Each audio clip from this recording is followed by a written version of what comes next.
Good evening and welcome to episode 43 of Loomer Unleashed. I'm your host, Laura Loomer. Over the past several years, there has been an unholy alliance emerging on college campuses and around the country. With each passing day since the beginning of the Israel-Hamas war, it has been gaining momentum. I am, of course, referring to the strange alliance between the left-wing Marxists and academia and Hamas supporting Islamists. At first glance, this partnership may seem unlikely, even contradictory. But upon closer examination, it reveals a complex web of shared interests and ideological convergence. Tonight on Loomer Unleashed, we will be diving headfirst into this dangerous, burgeoning anti-American union known as the Red-Green Alliance. To understand the roots of this Red-Green Alliance, we must first acknowledge the historical context in which it has emerged. Leftist movements rooted in principles of social justice, equality, and anti-imperialism have long sought allies in their struggle against perceived oppressors, the state, corporations, and traditional power structures. Similarly, Islam, as a political ideology, seeks to establish societies governed by Islamic principles, often in opposition to Western hegemony and perceived moral decay. In the crucible of modern academia, these disparate ideologies find common ground in their critique of Western civilization and its accompanying institutions. The leftist critique of capitalism, imperialism, and colonialism resonates with the Islamist narrative of Western hegemony and cultural imperialism. However, both camps see themselves as challengers to the status quo, united in their quest for social justice and cultural authenticity. But it is not merely a shared critique of the West that binds leftists and Islamists in academia. There is also a strategic calculus at play. Leftist professors, disillusioned by the failures of Marxist revolutions and the limitations of identity politics, see Islamism, a potent force for mobilization, a grassroots movement with the potential to challenge entrenched power structures. Conversely, Islamists recognize the intellectual legitimacy and institutional power of leftist academia, especially the Ivy League, viewing it as a platform to amplify their message and to garner support for their cause. In the halls of universities where ideas are born, debated, and disseminated, the coalition between leftists and Islamists finds fertile ground in the minds of our young adults. This alliance exists in spite of the massive ideological contradictions between these two groups. While leftists are championing the feminist movement, Muslims are happy to stone women to death. While Democrats are in total support of gays and trannies, the Islamic community would prefer to throw them from the roofs of buildings and hang them from cranes, as we've seen in many videos from places like Iran and Saudi Arabia. Now, while Marxism is built on atheism and anti-religion, Islam is, of course, a theocratic supremacist ideology. Islamic societies and countries that are majority Muslim are governed by Sharia law. These drastic differences have been put aside, though, in the spirit of the classic, the enemy of my enemy is my friend mentality, to unite against a common perceived enemy, the West, the United States of America, the great Satan, as they like to call us. This has produced a deep-rooted rot across academia, as we are now seeing in these viral videos that have now dominated news coverage for the last week. It is a cancer which detests America and Israel, Christians and Jews alike. It is being condoned by professors and administrators at the highest levels of the most elite universities, and it is being encouraged by the Biden administration and other left-wing Democrats who have been trying to appease both sides since October in an effort to win the large, uncommitted Islamic vote in states like Michigan and Minnesota. Essentially, the war on Jews in America and the potential death and murder of Jews in America is now an electoral strategy for the Biden administration that would rather see the blood of Jews fill the streets of America and cover the campus sidewalks of our elite universities here in America if it means winning states like Michigan and Minnesota. Really, that's what this is all about. This has resulted in the extremely concerning pro-Hamas demonstrations seen at many universities this past week, from MIT to Harvard, from Columbia to Yale. Leftist students and Muslims and faculty have been staging walkouts, lock-ins, and massive demonstrations. It's hard to ignore.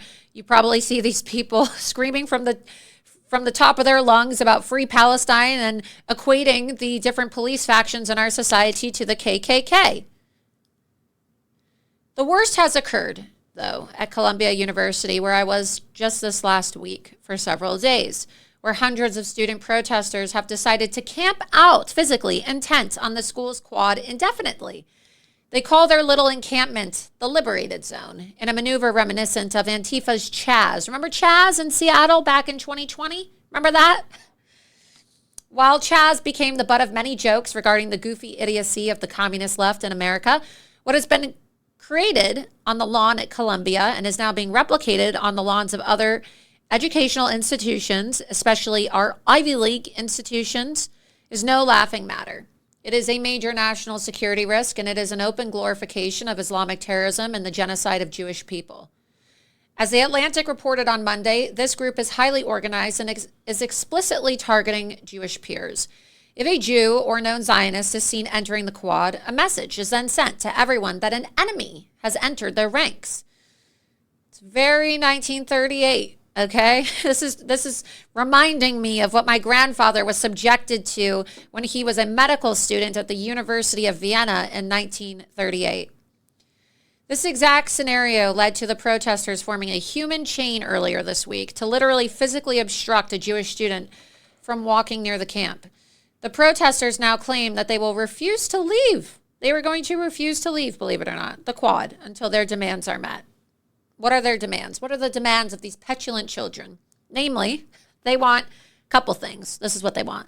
They want Colombia to sever ties with any Zionist organization that supports the Israeli war effort. So significant that this protest has now been forced to cancel classes for the rest of the semester. Their demands, which are petulant, they sound like petulant children. They are openly glorifying Hamas. But the administrators are so weak that they have actually agreed to cancel classes for the duration of the semester and instead have shifted to online instruction via Zoom. We're going back to the days of COVID, online learning. This move has drawn massive criticism, as you can imagine, from students who are not mentally ill, who have already paid their $75,000 per year tuition, or their parents, of course, because let's be honest, none of these students have $75,000 a year to pay. It's their rich parents. It's mommy and daddy.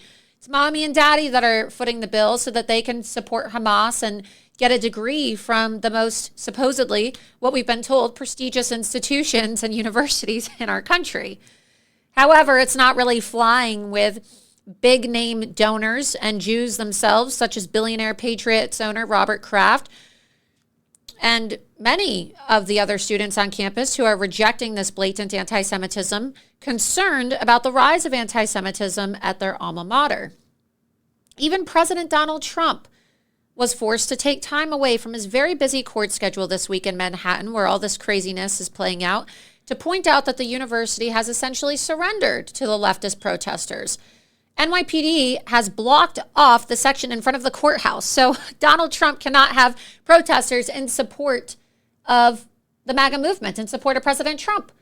But then they're allowing for these Hamas supporters to be camped out at NYU, at Columbia, and all these other universities, Barnard, in New York City. However, if you're a Trump supporter and you want to go to the courthouse, forget about it. You're not allowed to have free speech, just like Donald Trump doesn't have free speech. So let's just be clear about what is happening right now.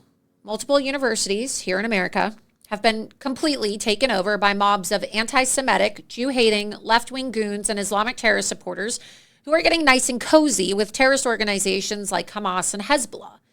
Regardless of your opinion on the war or your opinions regarding aid to Israel, it doesn't even matter if you like Israel, okay? Regardless of your opinion on Israel, doesn't this concern you? Isn't it a bit problematic to have a massive group of young adults, open communists, so fervently supporting a group which regularly chants death to America? These are the people who are going to become our next generation of lawyers, professors, CEOs, doctors, and sadly, even our future politicians. You may have seen that Ilhan Omar's own daughter was among one of the pro-Hamas rioters who was arrested at Columbia for protesting, okay? And then she decided to go on MSDNC and actually accuse the NYPD of spraying her with chemical weapons. This is how obscene this has gotten. And then, of course, her lies are amplified by her mother, a full-blown jihadist who is serving in our United States Congress. This is where we're at in this country. These are Ivy League students, supposedly the best and the brightest youth in America, the cream of the crop, as we're told. Yet here they are openly supporting an Islamic terrorist organization, threatening harm to Jews and shutting down our elite institutions. This is a massive national security risk, and Joe Biden is refusing to do anything about it. So is it any wonder that some Republicans have called for the National Guard to be sent in to shut these protests down and to ensure safety on these campuses and escort Jewish students to classes? It's unprecedented. We are talking about the beginnings of a cell of anti-American radicals and terrorists being groomed as we speak. And while I'm an adamant supporter of the First Amendment, this is a bridge too far. Islamic terrorism is not protected speech. To be clear, these people are not merely expressing their opinion on the war between Israel and Hamas. Instead, their rhetoric has now reached the point of literally calling for violence and genocide against our country and the global Jewish population. And what starts with the Jews isn't going to end with the Jews. If you're a Christian and you're watching this, know that these people are going to come for you next because you're just as much of an infidel to them as any Jew. This is not the American way. We do not support or entertain Sharia supremacy in our country. And if we're not careful to nip this growing movement in the bud, it will come back to bite all of us, Jewish and Christian alike. There is a young female journalist, conservative journalist by the name of Laura Loomer. If America's man, I don't ever slow up. No, I don't take shit. I got no love for the fakeness. Chained herself. She chained herself.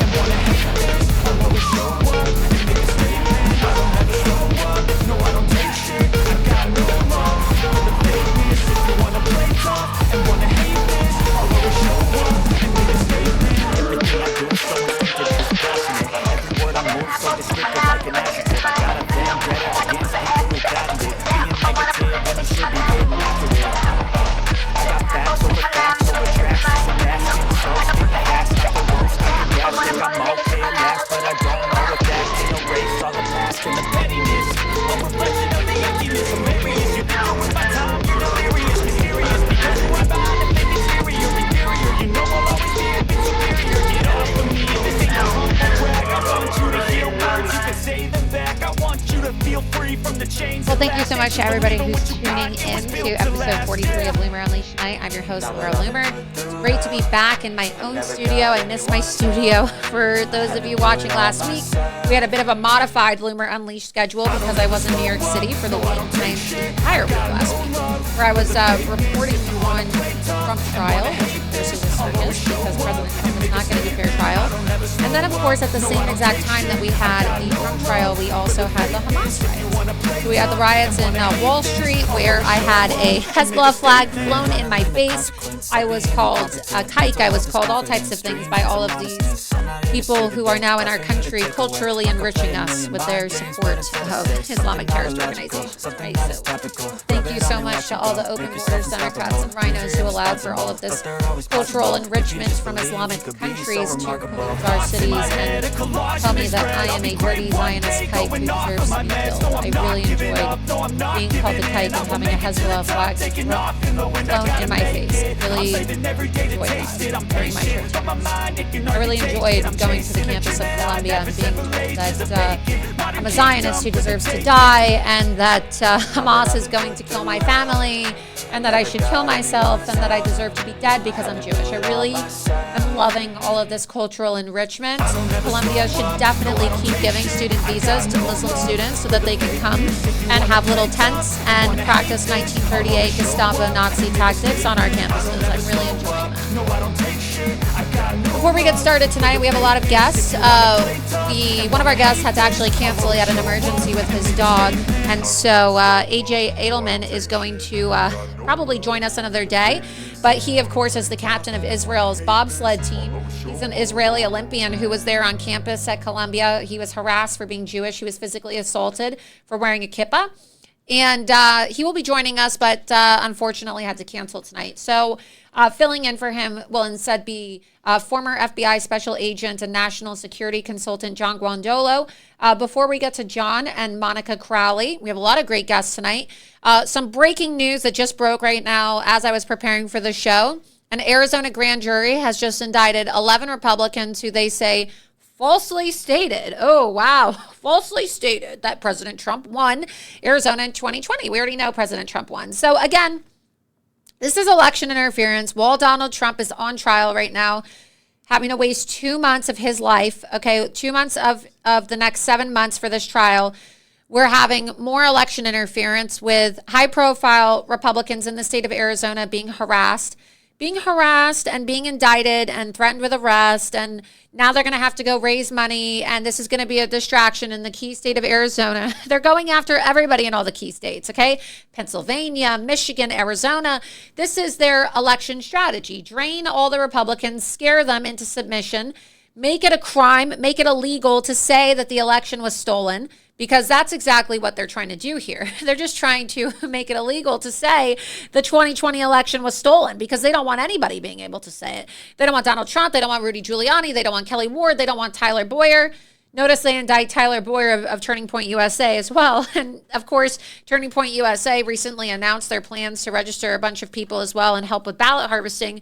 They're trying to kneecap the people within these organizations and within these state parties who are effectively trying to help win key states. So we'll talk about that more. We have Monica Crowley coming on live at 9 p.m., but I believe we have John. John's connected. Is John connected? So joining me now from Austin, Texas via phone, where he is monitoring the Hamas riots that are now erupting, not just at Columbia and our Ivy League institutions like Yale and Harvard, but also we saw today the California consortium of schools in the UC school system have been taken over by Hamas terrorists and Hamas supporters. And now also the Texas universities and University of Texas campuses are also being taken over by Hamas supporters. So joining me now live from Austin, Texas is former FBI special agent and current national security analyst and consultant, John Guandolo. John, thank you so much. How's it going? It's been interesting down here, actually. As you know, you and I have talked about for years the Hamas network in America, and what America is experiencing in the last 4 to 5 months is the Hamas network becoming much more overt and shoving stuff in your face like they've never done before, especially on college campuses. And of course, college campuses, you have many Hamas organizations, Muslim Student Associations, Students for Justice in Palestine, AMP, all these others, and they've had an effect. Yeah, and now we're seeing it. You happen to be in Austin, Texas right now, and I'm looking at an article right now that just came out from the Texas Tribune. It says, police arrest more than 24 pro-Palestine protesters on UT Austin campus amid tense standoff. Governor Greg Abbott expressed support for the arrests, which come amid tensions on college campuses across the country. You know, I will say that Governor Kathy Hochul has been quite weak on this in New York, and a lot of the other governors have been weak as well. Gavin Newsom, even though his wife is Jewish, has also been very weak on this matter. But Governor Abbott is not messing around. I guess that's one of the good things about Texas, right? They're going to, as they like to say, F-A-F-O real quick, right? They're going to learn not to F around in Texas. But it seems like Governor Greg Abbott is having a pretty strong response to this. Would you agree? Would you disagree? How do you think Governor Abbott and Texas authorities are handling the terrorist takeover of Texas universities by Hamas supporters, John? Well, it was good to see the police arrest. I mean, I don't know the exact number today that they're seeing a couple conflicting reports, but it looks like at least couple dozen people at UT Austin were arrested earlier that were being controversial or confrontational, with the police and doing things obviously in violation of the law. When just 15 minutes ago, 20 minutes ago, when we were up there in the crowd, they're mostly doing their chants right now on campus, and I'm interested to see if they're going to do what these other campuses are doing, which is basically just take over, like occupy a piece of the college campus and refuse to leave to see what the response is. So that's the first part of my answer. I have been fairly critical of the police around the country, local police, for doing nothing. Blocking the San Francisco Bay Bridge, police standing around with their thumbs in their butts, in Chicago, in other locales in other states, in New York City police. I mean, I watched your interaction with NYPD. It was disgusting. Their handling of these Hamas terrorists, I think, is pitiful. I don't think they're Yeah. they're Well, not only I not think enforcing we're going to the show law. that. We're going to show that video tonight too, but I will say some exclusive breaking news. I think that the reaction that people had online to the video that has since gone viral and has been seen now 7 million times. For those of you watching, some of you were following along last week with Loomer Unleashed. Some of you weren't. But basically, I while I was down there covering these riots, I also decided to make the most of my trip, right? Because it's expensive. I mean, it costs it costs us almost $9,000 to go to New York for a week with my crew. I mean, it's not cheap, and we're not staying in luxury hotels, right? It's like $9,000 to be in a hotel for a week, and then like transportation and flights and all this stuff, right? It's not cheap. So we're out there, and we're saying, okay, well, we're doing a documentary right now about the invasion of America. So we might as well go check out these migrant encampments in New York City and the migrant processing centers. So I go to one of the most notorious ones that you're referring to, of course, Roosevelt Hotel, and I catch illegal aliens, what I believe was a drug deal, engaged in a drug deal. And they got very triggered because we caught them on camera basically selling drugs. And so they tried to assault me, and they actually did assault me. I got assaulted by an illegal alien. I was accosted. He tried to steal my cell phone. And my friend Angela, who you know, who also has taken your Train the Trainer course, Angela was there with me, John. And the illegal actually stole her phone, and she was able to get it back. But we called the NYPD on these illegals. And basically what happened is the illegal tried to evade detection by changing his outfit. He asked one of the other illegals to wear his jacket so that nobody would notice him. The police come, they try to arrest him. And this illegal alien then starts resisting arrest and assaulted the police officers. And then the police were like demanding that we give them my cell phone instead of the footage. And so many NYPD officers privately messaged me and also online saying that cop was an asshole and that cop doesn't know what he's doing. And I actually received a phone call from Internal Affairs at NYPD, and they're conducting an investigation into the officer and the incident. And I didn't file a complaint. Good. I never filed a complaint. So they must have been embarrassed by the way that this police officer handled the illegal aliens, which is very similar to how a lot of these police officers are also handling the Hamas rioters as well. You're seeing people like openly assault people and kind of get away with it. So we'll see what happens. You know, I'll keep people updated on what happens with the illegal aliens, but you know, that's a little sidetrack. Laura, if I could just say, I want to be very clear. Obviously, you know me. I've spent, I was a sworn sheriff's deputy. I was an FBI agent for almost 13 years. And I am extremely pro law enforcement, but police officers have an individual duty to adhere to their oath of office, which requires fidelity to the Constitution, not to their police chief, not to the police commissioner, not to the mayor, but to the Constitution. And so I have had a large percentage of police tell me, hey, I'm just following orders. And my response to them has been almost unanimously, well, you know, that's exactly what the guards at Auschwitz said when they were questioned by the investigators or to the Nuremberg trials. And they, you know, police officers will get very upset. And I'm saying, you can say what you want, but the difference between a tyranny or another form of government and the republic is you public officials swear an oath to fidelity to the Constitution. And that's where you should risk whatever it takes to be loyal to that, not because your boss says so, but because it's the right thing to do. And when you allow terrorists to violate federal state law and you don't do anything about it because your boss says, hey, we're letting the terrorists off today, your response should be, no, I'm putting handcuffs on it and I'm going to force you. I want you to reprimand me for arresting a Hamas terrorist or a guy who's breaking the law on a campus and I'm citing the law. I want to force you to reprimand me. But most aren't doing that because they're more afraid of going along to get along. And those Yeah. days are long gone, as you well know. Yeah, and you saw my footage. I mean, you saw I had to throw myself in the middle of this.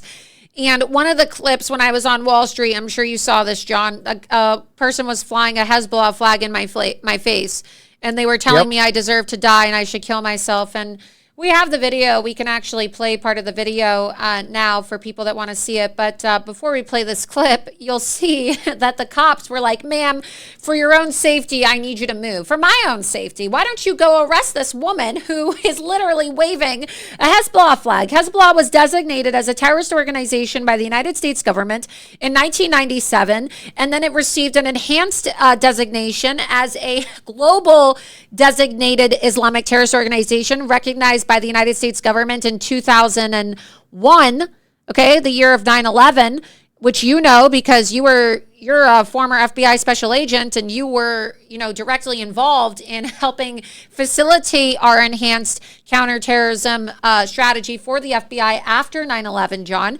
And so you're well aware of this. And so my question is, why is it that this woman is allowed to wave a terrorist flag? That's a crime. You're supporting terrorism. We recognize it as a terrorist organization. And he goes, ma'am, it's free speech. It's not free speech. What do you say about that, John? What do you say to the cops that say that waving a Hezbollah flag and waving a Hamas flag is free speech in America? I would say he's lazy. I would say you've got to do your due diligence. So I would ask, so are you a member of Hamas or Hezbollah? There is a investigative step just like you would do in any other situation. Can I stand on a street corner and say I support Hamas and is that protected speech? It is.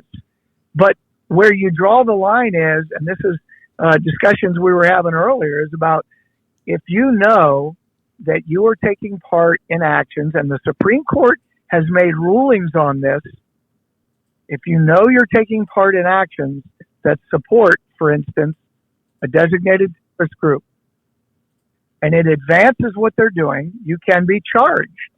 And so the question is, so you may not know it just by looking at the person, but a good police officer doing his due diligence, asking a few questions. Are you a member of Hezbollah? Oh, you're a member of Hezbollah. Well, then turn around and put your hands behind your back. I'm locking you up. I'm going to make you go to court. But I will tell you, in my experience, especially in the last 5 to 6 years, prosecutors and some police, when it comes to these situations, they're lazy and they don't understand what they're stepping into. And I'll just say this, you know this because you've been through the training. When I train, let's say I have a room full of 100 police officers that includes FBI federal agents, police officers that are on the FBI Joint Terrorism Task Force. When we're done with that 2 or 3 day training, 100% of these officers and task force agents will say, we've never heard this information, but we believe it's critical to protecting our community. So number one, the average police officer, the average detective, the average Joint Terrorism Task Force, they don't understand who these networks are and how they operate. And So that's why I tell people too, they'll say, oh, Laura Loomer is an Islamophobe. And you can say it firsthand, John. I have more counterterrorism training than the average police officer and FBI agent in America. I have completed the Train the Trainer course 2 times, and I was the #1 graduate of the Understanding the Threat, Training the Trainer counterterrorism program. And you are my instructor, so you can certify. I know what I'm talking about. I'm not some Islamophobe. I don't even think there is any such thing as Islamophobia. But people say Laura Loomer doesn't know what she's talking about. Did I or did I not complete your counterterrorism course, the same type of counterterrorism training that you give privately to FBI agents and law enforcement across our country twice? Well, actually, the training that you got in the 2 week, the first time and the 1 week Train the Trainer is much more extensive than anyone else in the country has. So yeah. I think your understanding of the threat exceeds anyone on the National Security Council and police and FBI agents currently in counterterrorism division. And they would argue that, but I will guarantee you every agent that has argued with me, like, I know what I'm doing. I'm like, okay, I'm going to ask you 3 or 4 questions. And you ask them and they don't know. They have no understanding of the network. They have no understanding how the communication operates between the international groups at the international level down to the local community level and how they actually do what they're doing. And you do. You absolutely do. You are in a very small group of people that understand it. And I think people that follow you absolutely know that you know what you're talking about because you keep nailing it right on the head. And that's the beauty of understanding these enemies. Yeah. Well, I'm going to go ahead and play this clip for people. This was on Wall Street. We came straight from the Trump trial. That's why I'm wearing my Donald Trump did nothing wrong shirt. And this was in the middle of Wall Street, okay, at 2 o'clock in the afternoon. New York City, metropolitan city, one of the biggest cities in America, okay, if not the biggest. And you have police in riot gear. And this is what happened to me when I decided as a Jewish woman to go down and cover the pro-Hamas Palestinian riots. Go ahead and play the clip. I'm here outside of Wall Street in New York City where Hamas supporters are calling for the extermination of Israel. I have been attacked and screamed at, but I am still here, and we are not going to let these people continue to intimidate us. So there are actually people here walking around the streets of New York City in broad daylight, waving Hezbollah flags and wearing Hamas bandanas, calling for the death of America and death to Israel. 9/11 2.0 isn't a matter of if, but when at this point in time.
So, John, I'm sure you can see this right now. That is literally a freeze frame right here on screen of a guy wearing a Hamas bandana. You can see here in the studio behind me, I have the Hamas flag in the crocodile mouth. And let's get that guy's photo back on the screen.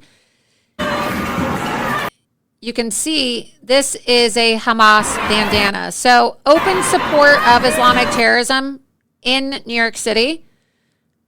What do you think about this? Do you think that, how long do you think it's going to be before we see some type of 9/11 2.0 event, John? I mean, you can clearly see here, this is not an exaggeration. That is not hyperbole when I say this is open support and glorification for Hamas. I mean, we have a lot of videos, of course, and we'll play these throughout the night with our next guest, Monica Crowley, as well.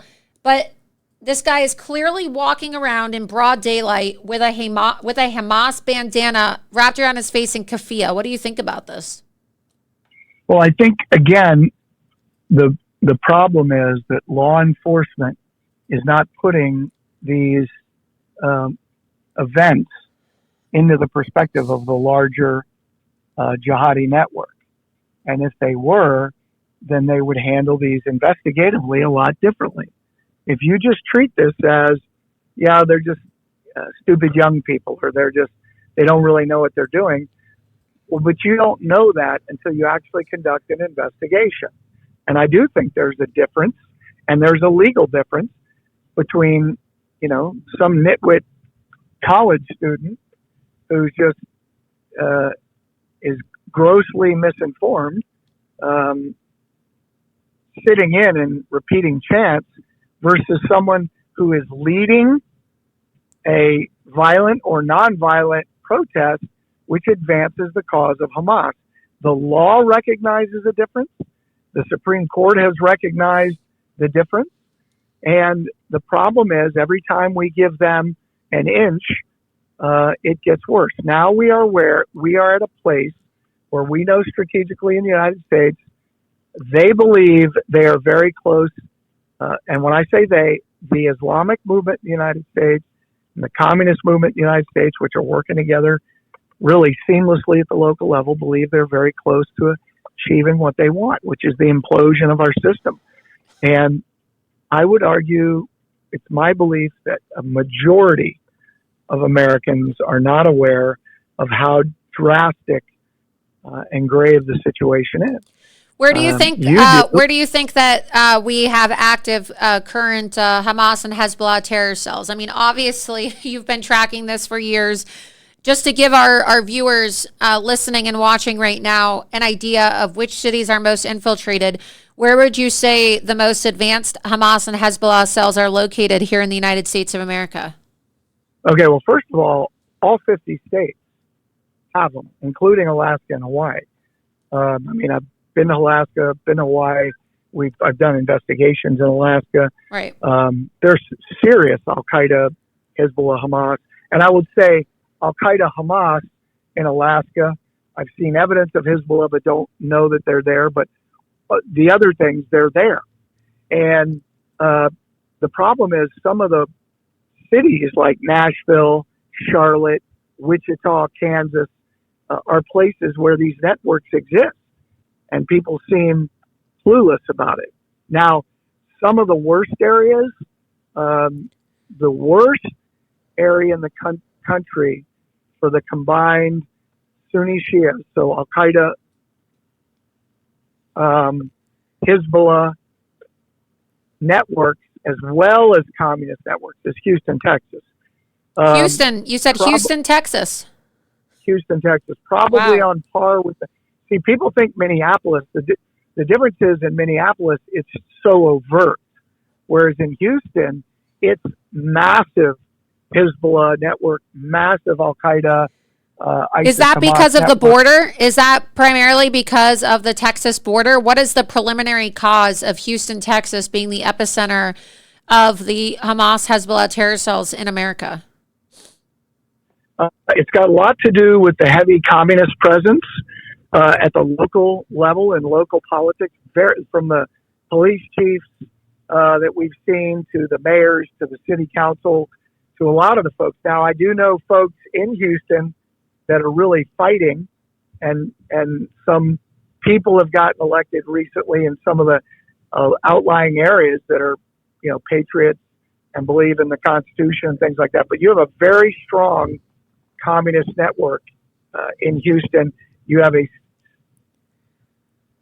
if not the largest, very close to the largest, again, Al-Qaeda, ISIS, Hamas, and Hezbollah Iranian networks there. Obviously, Detroit, Minneapolis, but, Tampa, Dallas is the number 2 hub for Hamas in the country. Tampa, Florida? So, Tampa, Florida. Oh, my is a God. huge Hamas hub.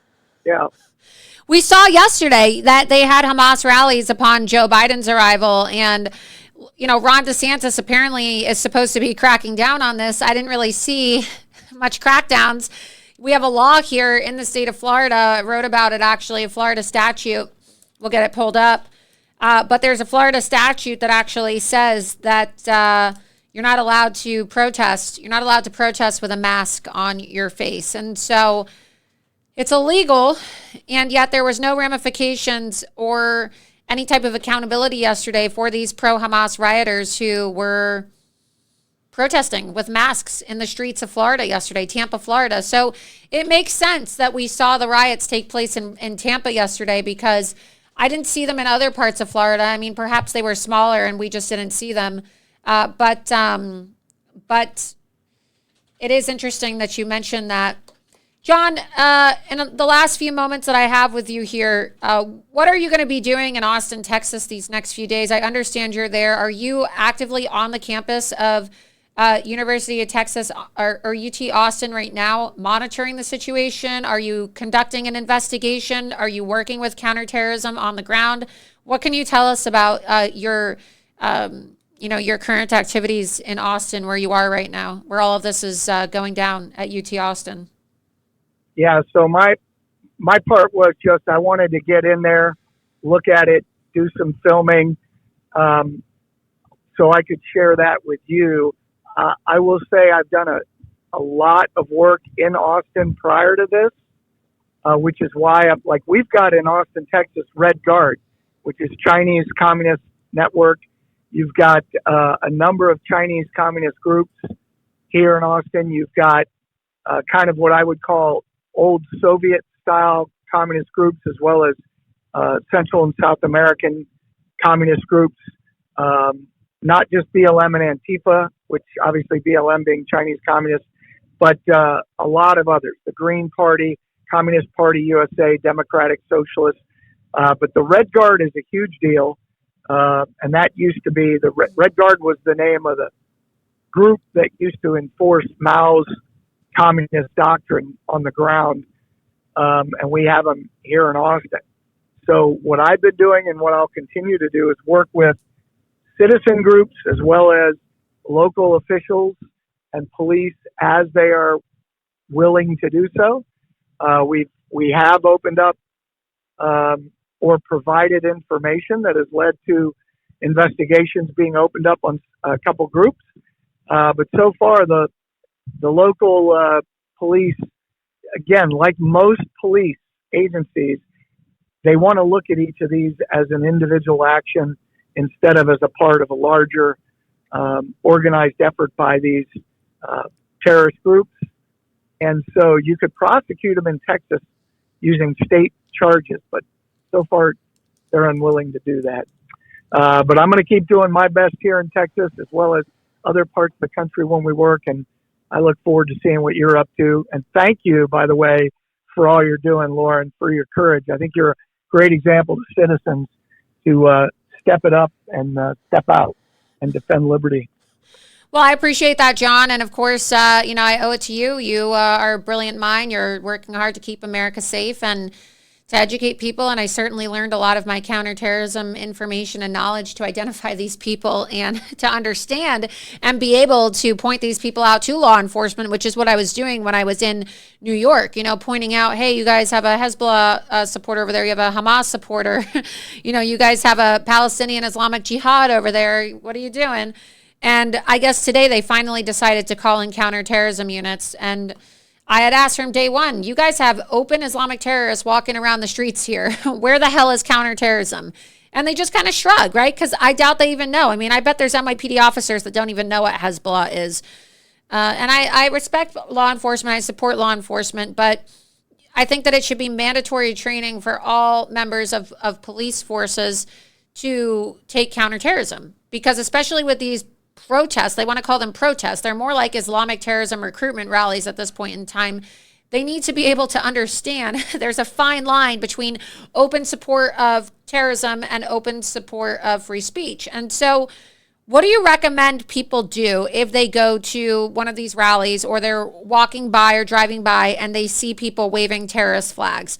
As a former FBI special agent and as a national security consultant, what should the average American do if they see somebody in their community supporting Hamas, supporting Hezbollah, supporting ISIS, supporting Al-Qaeda, supporting Palestinian Islamic Jihad, or any of these organizations whose flags are openly being waved at these rallies, John?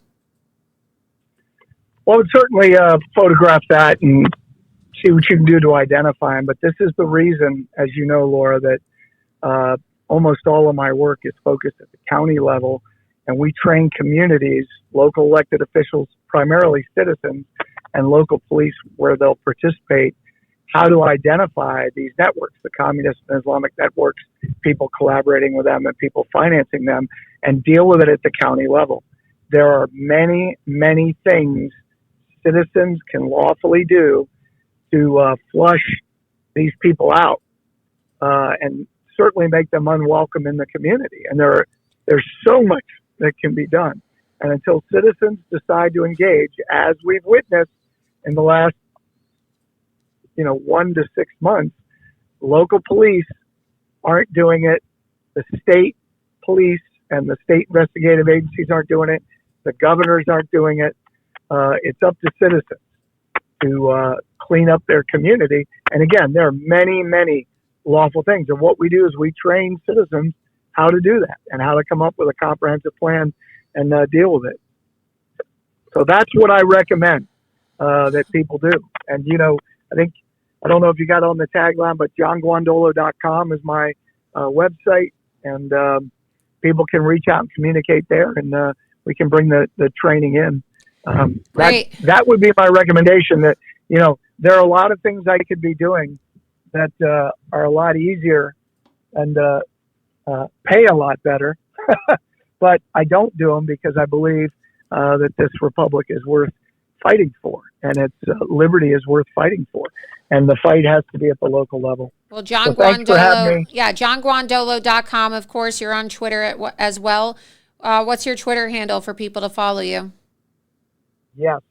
So my Twitter is jguandolo54271. Great. Well, John, thank you so much. Be sure that you send me those videos, because I'll post them on my X account for you, and any videos or photos that you have of these Hamas riots. I know you sent me a few, and we'll show them throughout this show. We're going to be talking to Monica Crowley next as well about the same thing, because as you've noticed right now, people are talking about it. You had the Speaker of the House today at Columbia, and finally, I think it may be a little too late. We may need to have this conversation once and for all about Islam in America. But we'll have you on again soon, John. I'm sure that these people aren't going to be going away anytime soon, and I'm sure that we're going to get attacked in this country, in the next few weeks or next few months by these Islamists who are openly chanting death to America. And when that happens, you will be the first person I call. But with that, thank you so much for calling in and taking time out of your trip to Austin, Texas tonight to join me on my show. I really appreciate it, John. Absolutely. Thank you, Laura. And tell Monica I said, hey, love what she's doing as well. I will definitely let Monica know. Thank you. Good night. Good night. Thank you. Well, that's John Guandolo, who is, in my opinion, probably one of the most brilliant experts in this country. He's somebody who should be briefing President Trump and his next administration, especially as it relates to the Islamic terror threat in this country, and also this red-green alliance that we're talking about tonight, this alliance between Marxists and Islamists. And so I know that my next guest isn't afraid to call a spade, unlike so many other people in right-wing media and even our own Republican Party. And Monica Crowley, of course, is the former Assistant Treasury Secretary under President Trump's administration. You may have seen her on Fox News. She's a very strong supporter of President Trump, always been a Trump loyalist, and a woman of common sense, which is so hard to find these days. Joining me now is Monica Crowley. Monica, thanks so much for joining me on Loomer Unleashed tonight. It's great to have you. It's so good to be here, Laura. Thank you so much for having me and for the very nice words. I have to tell you, there's nothing better than the sisterhood in America First. And you are certainly such a fierce warrior on behalf of President Trump, or really the America First movement. And I know I appreciate you. I know I speak for your audience when we say we all appreciate you. Thank you. I really appreciate that. It was great seeing you the other day at Mar-a-Lago for Carrie Lake's event. And I saw that you posted a tweet the other day. You posted a tweet talking about, well, you posted several tweets, right? You called out Mike Johnson today, the Speaker of the House, for going to Columbia University, but not stopping by the courthouse, which was my first thought too. It's like, he's going to Columbia University, but he could have also showed up to the courthouse to support President Trump. That would have been nice. But you also had a tweet where you were calling this out. You were calling out the rise of these Islamic radicals on college campuses and how we need to address the threat of Islamic terrorism in America. What do you think about what's happening right now on these college campuses, and how much of this is just, young people being stupid, and how much of it is an actual Islamic threat created by this unholy red-green axis that we're seeing here in America, Monica? Well, let's unpack a lot of things that you just laid out here, Laura, because there are a lot of elements all working together here against the United States and the West more broadly. So if you think back to September 11th, I was in New York City that day, and I remember it really well. And after the 9/11 attacks that left nearly 3,000 Americans and others dead in the streets of New York City and at the Pentagon and in that field in Pennsylvania, there was all of this hand wringing. How could this have happened? What did we not see?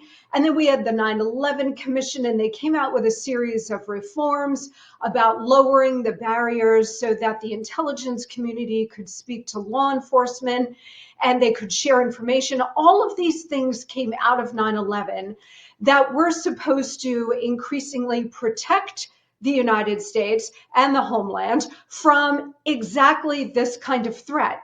Not just Al Qaeda, but the broader threat of Islamic terrorism, whether it's coming from Iran with, God forbid, having a nuclear weapon, whether it was newly formed ISIS, Laura, whether it's Hezbollah, Hamas, whatever it might be. We came out of 9/11 with what we thought would be new wisdom and a new set of policy tools. We created an entire new department called the Department of Homeland Security to deal with this. So the idea that all of these years later, we now have the enemy within that we have allowed in, and not just through the wide open border where we've had thousands of known terrorists come in over the last 3 years, but certainly since 9/11, all of these universities have admitted people who are known radicals. Right. So these universities, as part of this like DEI, as part of this, woke nonsense, they've actually admitted people, Laura, onto their college campuses to study, taking the place of an American citizen.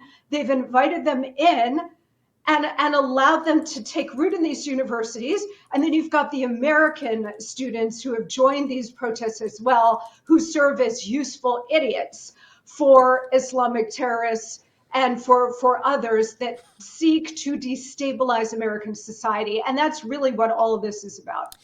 Yeah, and the tweet that you posted, I mean, I thought you hit it, you were spot on, Monica. You said, New York is currently ground zero of the Marxist revolution. Downtown, an innocent man is being subjected to a Stalin-esque show trial. Uptown, terrorist communist sympathizers have conquered Columbia University and anti-Semitism is raging. America is at the edge of the abyss. I mean, I think the abyss is already here. And what's really interesting, too, is we saw a man set himself on fire. Self-immolation isn't exactly a form of American protest. This is a jihadist tactic, actually, that we see. We also see some monks utilize self-immolation as a form of protest. And upon digging into Max Azzarello's social media, I found that he was a socialist. He was a supporter of Bernie Sanders. He was a supporter of Barack Hussein Obama. And he was a supporter of Aaron Bushnell, who, of course, was the former U.S. soldier that also self-immolated himself a few weeks ago in front of the Israeli consulate in Washington, D.C. in the name of the Free Palestine movement. And this guy's social media, this Max Azzarello, had a lot of this pro-Hamas propaganda on it. And now we're seeing that because of a pro-Hamas radical, the area in front of the courthouse that was designated as a free speech zone for supporters of President Trump has been shut down.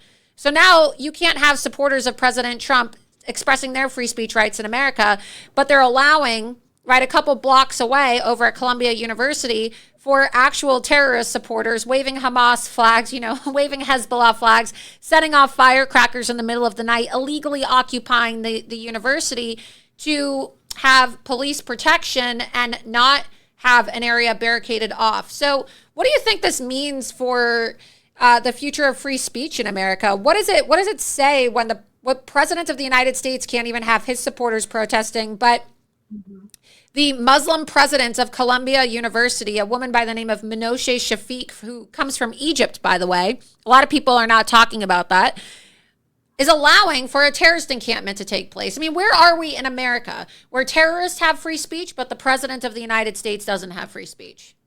Yeah, and Laura, I just want to point out that I am a graduate of Columbia University. I hold 3 degrees from that university. And when I was there, it was relatively quiet. But Columbia has long been known as a hotbed for rabid left wing activism, going all the way back to the Vietnam War, when anti war activists took over the president's office and staged a sit in for like weeks at a time. So it has always sort of been ground zero. And when the left and all of these dark forces that are all working together, when they want to organize, Columbia is sort of the go-to Right. university to create it and get the ball rolling, and then it metastasizes and spreads to other universities around the country, and then eventually spreads into our cities and towns and the rest of the country. All of these things, Laura, are messaging events. So, as you point out, President Trump has put this on Truth Social as well. He cannot have his supporters there and going through this sham, fraudulent, Orwellian, tyrannical show trial. He's also gagged. He's under a gag order. So he himself cannot speak. He cannot have his supporters out there supporting him. But you've got known terrorists in the streets and violent leftists, etc. Go back. Antifa, Black Lives Matter, 4 years ago, they were literally burning down the country and nothing happened to like 99% of them. There were no consequences. You can go back even further. How about January 6th, Laura? You've got nonviolent January 6th defendants who were simply there raising legitimate issues of what they believed was a rigged and stolen election.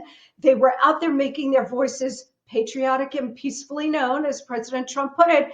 And so many of them are still rotting in jail without due process, without any kind of recourse within pretrial detention. All of these things are messaging events. They're messaging to you and me and America First and normal Americans who love their country and may or may not support Donald Trump, but they are messaging to all of us, don't even think about it. Don't stick your head up too far, because we will destroy you the way we're destroying Donald Trump, these J6 defendants, everybody Yeah. else, while at the same time allowing these known agitators to go into the streets, wreak havoc, burn down campuses, burn down the Right. cities. So their tyranny right now, Laura, is right in our face, because they control all of the levers of power as well as the imperial media, and they know that there will be Right. no consequences for them. Speaking of messaging, though, Monica, you saw today Speaker Johnson had what I thought was a very weak appearance at Columbia University. He didn't really have a strong or commanding aura about him. He was getting booed by, bratty students whose parents are paying the $75,000 year tuition. I mean, we have a clip here that we can play now. Let's go ahead and play this short clip. After meeting with Jewish students, let's listen live on the Columbia campus. So, thank you all for being here today. We have several members of Congress here, and we're here today at one of America's preeminent academic institutions on a very important day and a very important time. Throughout history, Columbia...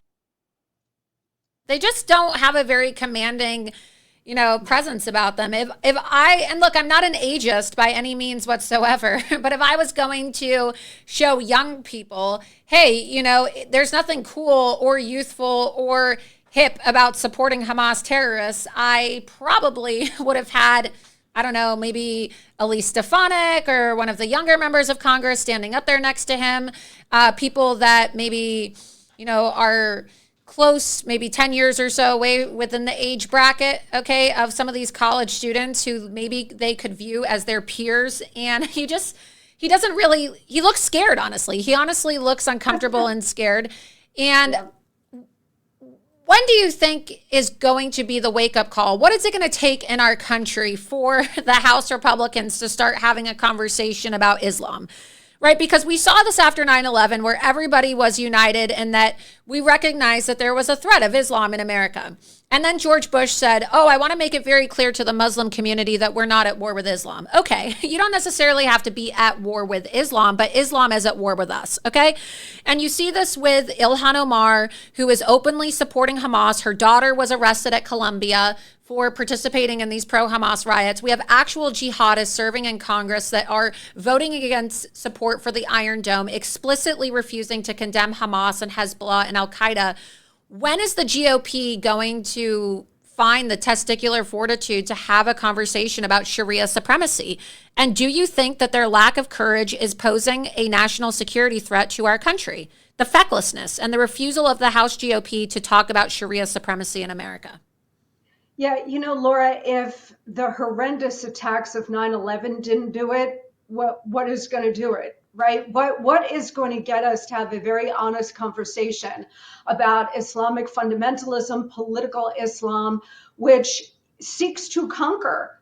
And in Islam, you can conquer by the sword, or you can conquer through infiltration of societies, through demographic change and bringing in mass numbers of people. Well, what do you think is going on all across the West, including the United States? It is a form of Islamic conquest, and nobody is talking about it. A couple of things here. My very first boss was former President Nixon during the last years of his life. Richard Nixon was a visionary in so many ways, Laura, but on this particular issue in the early 1970s, when you saw acts of Islamic terror, it was almost exclusively Palestinian terror, and it was pretty much limited to hijackings and bombings, right? Mm-hmm. So Richard Nixon foresaw that this kind of Islamic conquest and violence was going to spread, especially if we ever saw the end of the Cold War. So Nixon was the very first American president to order a top-down, top-secret intelligence review of Islamic terror. And he said, don't just focus on the Palestinian hijackings. I want a thoroughgoing analysis of this, including the Quranic sources for Islamic terror and what drives this need for conquest, global conquest. After 9/11, that report was actually declassified, so everybody can go and take a look at it. Also, by the way, during Vietnam, I think it was 1970, Laura, Richard Nixon, very early in the morning one day, to the horror of the Secret Service, got up, got dressed, grabbed his valet, and went to the steps of the Lincoln Memorial to meet with the college kids who were protesting the war in Vietnam. So maybe this is an idea for Donald Trump to go meet with Jewish students who are being persecuted on our own college campuses. Take a page out of Richard Nixon's playbook. What is it going to take to wake people up? I don't know. God forbid another catastrophic attack of the kind that we saw in 9/11. I mean, we tend to slumber in this country, Laura. Absent some sort of major catastrophe or external or internal threat, we sleep. Now, sometimes the giant gets awake, but it usually takes a catastrophe. It shouldn't have to. We should be having an honest conversation about the nature of this threat that is external as well as within. As you point out, we now have a Hamas caucus, right? And Hamas, all of this is under the umbrella of the Muslim Brotherhood. So whether you're talking about Ilhan Omar or Rashida Tlaib or any of their sympathizers in Congress like the AOC, these are active operatives trained by the Muslim Brotherhood and their philosophy. That enemy is here, not just here, it's in our Congress. And still we have people on our side who refuse to deal with it in an honest and aggressive way. Yeah, and one of the things that I think President Trump should do in his second term is actually designate the Muslim Brotherhood as a terrorist organization because, it's recognized by the United Arab Emirates, it's recognized in other places like Saudi Arabia, and it should have been designated, and it was going to be designated as a terrorist organization in the United States.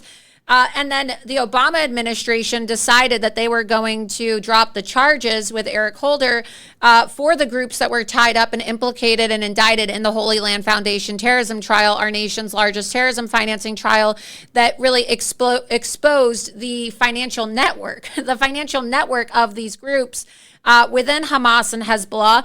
And now you see the leaders of some of these organizations that should have been shut down, according to the Holy Land Foundation terrorism trial findings, being invited to the White House, being invited to iftars with the Obama administration, being invited to the White House as early as 3 weeks ago to go meet with Joe Biden when some of these Palestinian protests started erupting. And so they are openly embracing Islamic terrorists. And do you think that that is something that we could see in the second Trump administration, is the designation of the Muslim Brotherhood? What do you think is stopping our government from making such a, it just seems like common sense. It just seems like a no-brainer. Why is the Muslim Brotherhood not designated as a terrorist organization in our country?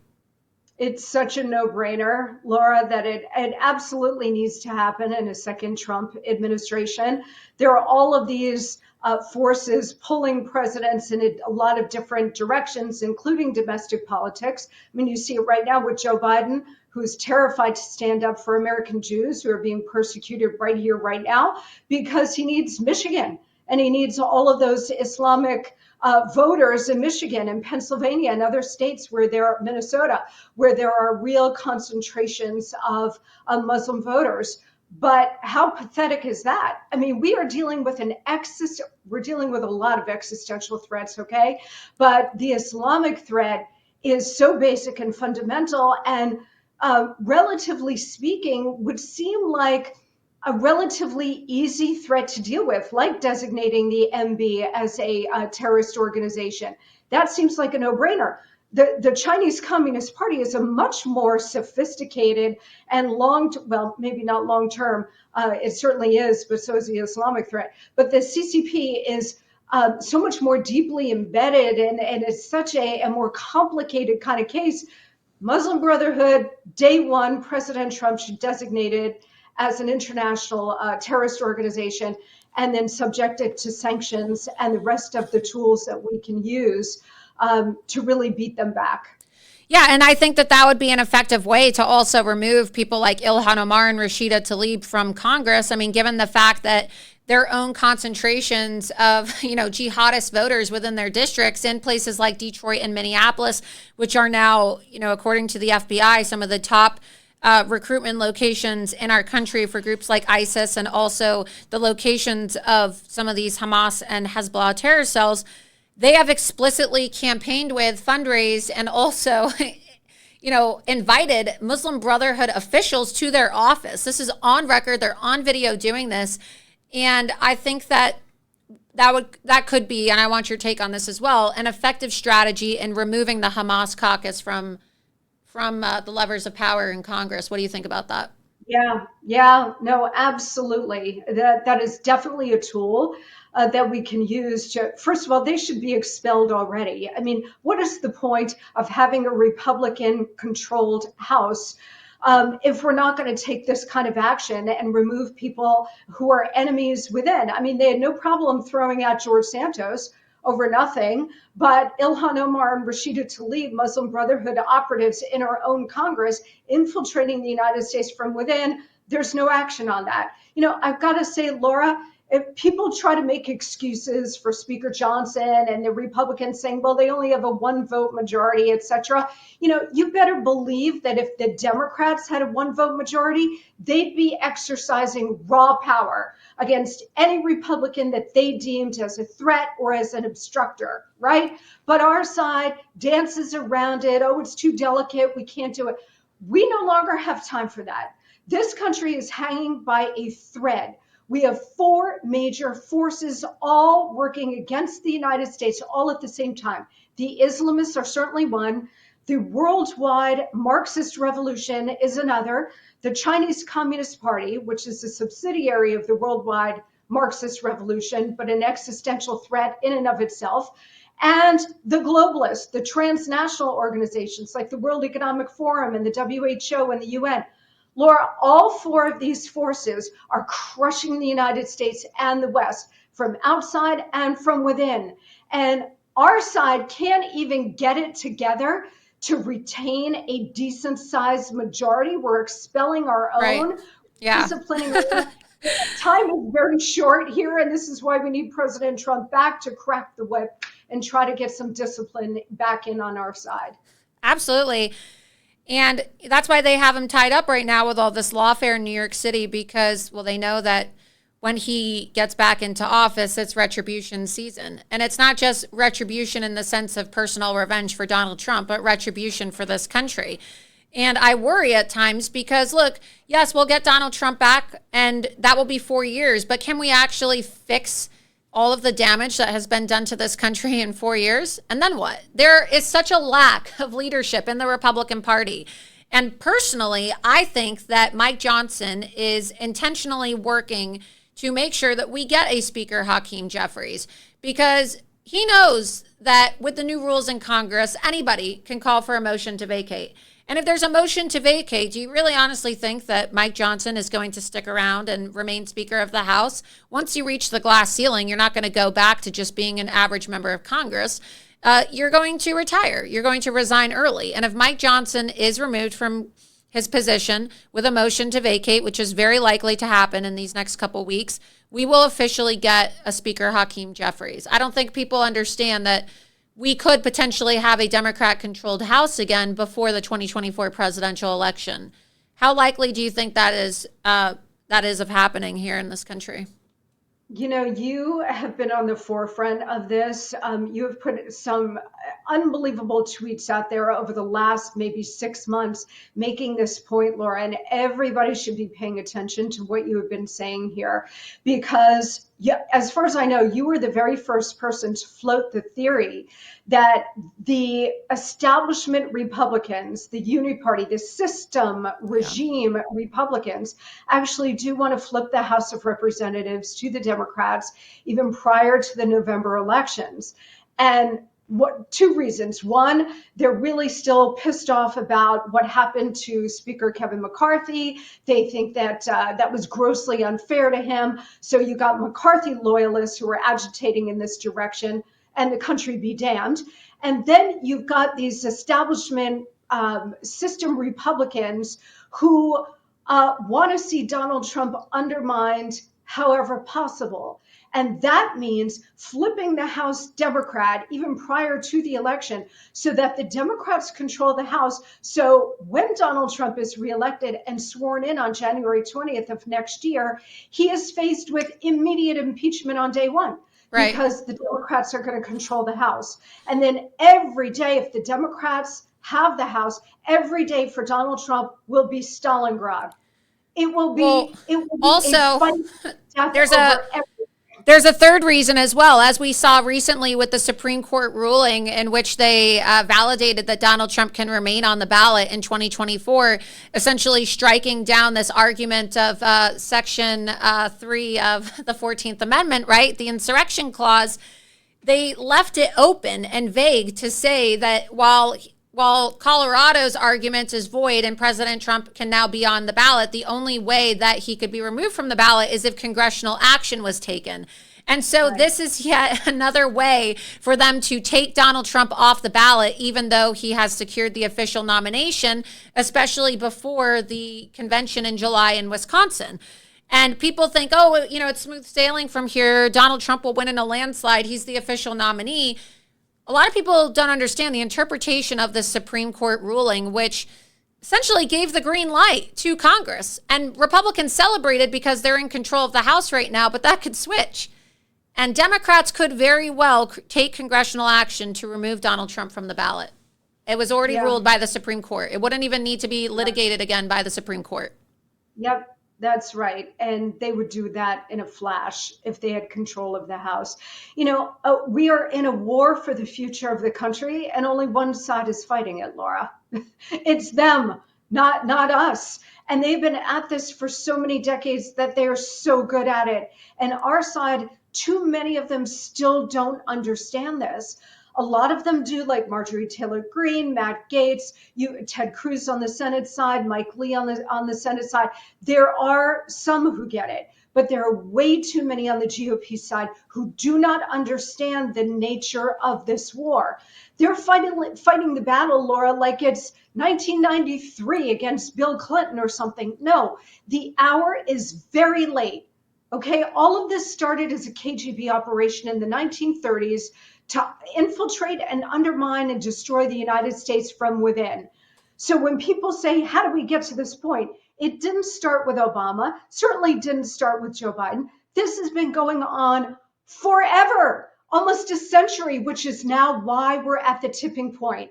And my argument to every single Republican, including Speaker Johnson, is if you don't understand that, then get the hell out of the way. Make way for people who are fighters, who do get it, who aren't in on it, who aren't compromised, because we've got a very short window of opportunity here to save the country.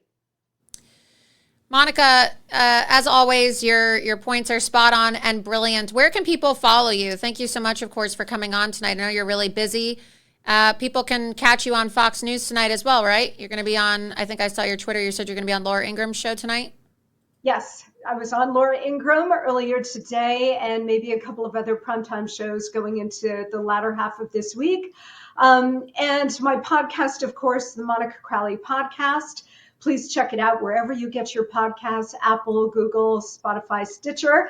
And on social media, on Instagram, I'm at Monica Crowley _. And on Twitter and True Social, I am at Monica Crowley. Great. Well, Monica, thank you so much for taking time out of your very busy schedule to join me today. I really appreciate it. Hope to see you again soon. It's been amazing, Laura. Thank you so much. You go, girl. Keep rocking. Thank you. Thank you so much. Have a great night. Thank you. You too. Well, there's Monica Crowley. I mean, everything she said is spot on, and she's been calling this out for years. She's been calling it out, and she's one of the, I think, probably one of the only Republican voices out there that really hasn't gone soft, right? You see a lot of Republicans have kind of toned their rhetoric down since 9/11, and they've caved to the woke mob. They've caved to the PC police. You know, Monica, in the aftermath of 9/11, was speaking out about this Islamofascist threat openly, unafraid of the PC police. But now, look, if you compare the rhetoric on Fox News, or you compare the rhetoric on a lot of these different conservative publications and networks from, 20 years or so ago, they were much more in tune with and determined to actually combat the Islamic terror threat in America. They openly talked about it, but now you can't even say Islam. The Biden administration, the Obama administration took measures to essentially castrate our law enforcement agencies, preventing them from using terms like Islamic terrorism. They can't even say radical Islamic terrorism. I think Barack Hussein Obama told them they have to call it workplace violence. That's what they wanted him to call it. So when we have our own law enforcement agencies completely unable to even identify the threat, address the threat, and message the threat effectively, and as Monica just said, this is a messaging threat problem. This is a messaging issue. This is a messaging campaign, right? All of these things that are taking place right now are messaging opportunities and messaging campaigns. Well, she's right. But it's also now time for the GOP. It's time for the Republicans to start their own messaging campaigns. It's time for them to get smart about their own messaging and address the Islamic terror threat in this country before it's too late. Because you just heard from John Guandolo, who in the aftermath of 9/11 was responsible for helping the FBI carry out their counterterrorism programs to combat Islamic terrorists. He carries out Islamic counterterrorism training in America. I'm a graduate of his program. Extensive counterterrorism training that is really more sophisticated and more advanced than anything you're seeing from the FBI, anything you're seeing from any of these local police forces, all right? And so definitely check out johnguandolo.com, johnguandolo.com, so that you can educate yourself about all of his counterterrorism training and follow people like Monica Crowley, because again, we realize what these people are, okay? They're Muslims. The president of Columbia University is a Muslim. She's from Egypt. Ilhan Omar is a Muslim. Rashida Tlaib is a Muslim. All of these people at these universities who are openly chanting in support of Hamas and Hezbollah, a majority of these people are Muslims. And so we need to have a conversation about how, okay, if the United States isn't going to go to war with Islam, we need to address the fact that Islam has decided to go to war with us. They want to create an Ummah, a global Islamic caliphate to conquer the world. They want to subjugate all non-Muslims, Jews, Christians. What starts with the Jews, okay, it's not going to end with the Jews. So if you're Jewish in America and you're scared right now, or if you're a bystander and you're watching and you're saying, whatever, to hell with the Jews, this is their problem, not mine, they're coming for you next, okay? They may start with the Jews, but it's not going to end with the Jews. It's not going to end with the Jews. So, look, it's a lot to talk about, and we're going to go to the chat. We have a lot of people in the chat tonight. There's a lot to talk about tonight in these next 30 minutes or so that we have. Let's scroll up. Let's see what some people are saying. Let's see. John Guandolo, share. Laura and Monica are fighters. Good interview, Laura. Thank you. Let's see. What else? We need fighters. I'm so sick of it. How come no one has changed the law that Nixon brought up in 1970? Yep. Let's see what else. Monica Crowley has a great podcast. She's great. I really like Monica. Very smart woman. Let's see what else.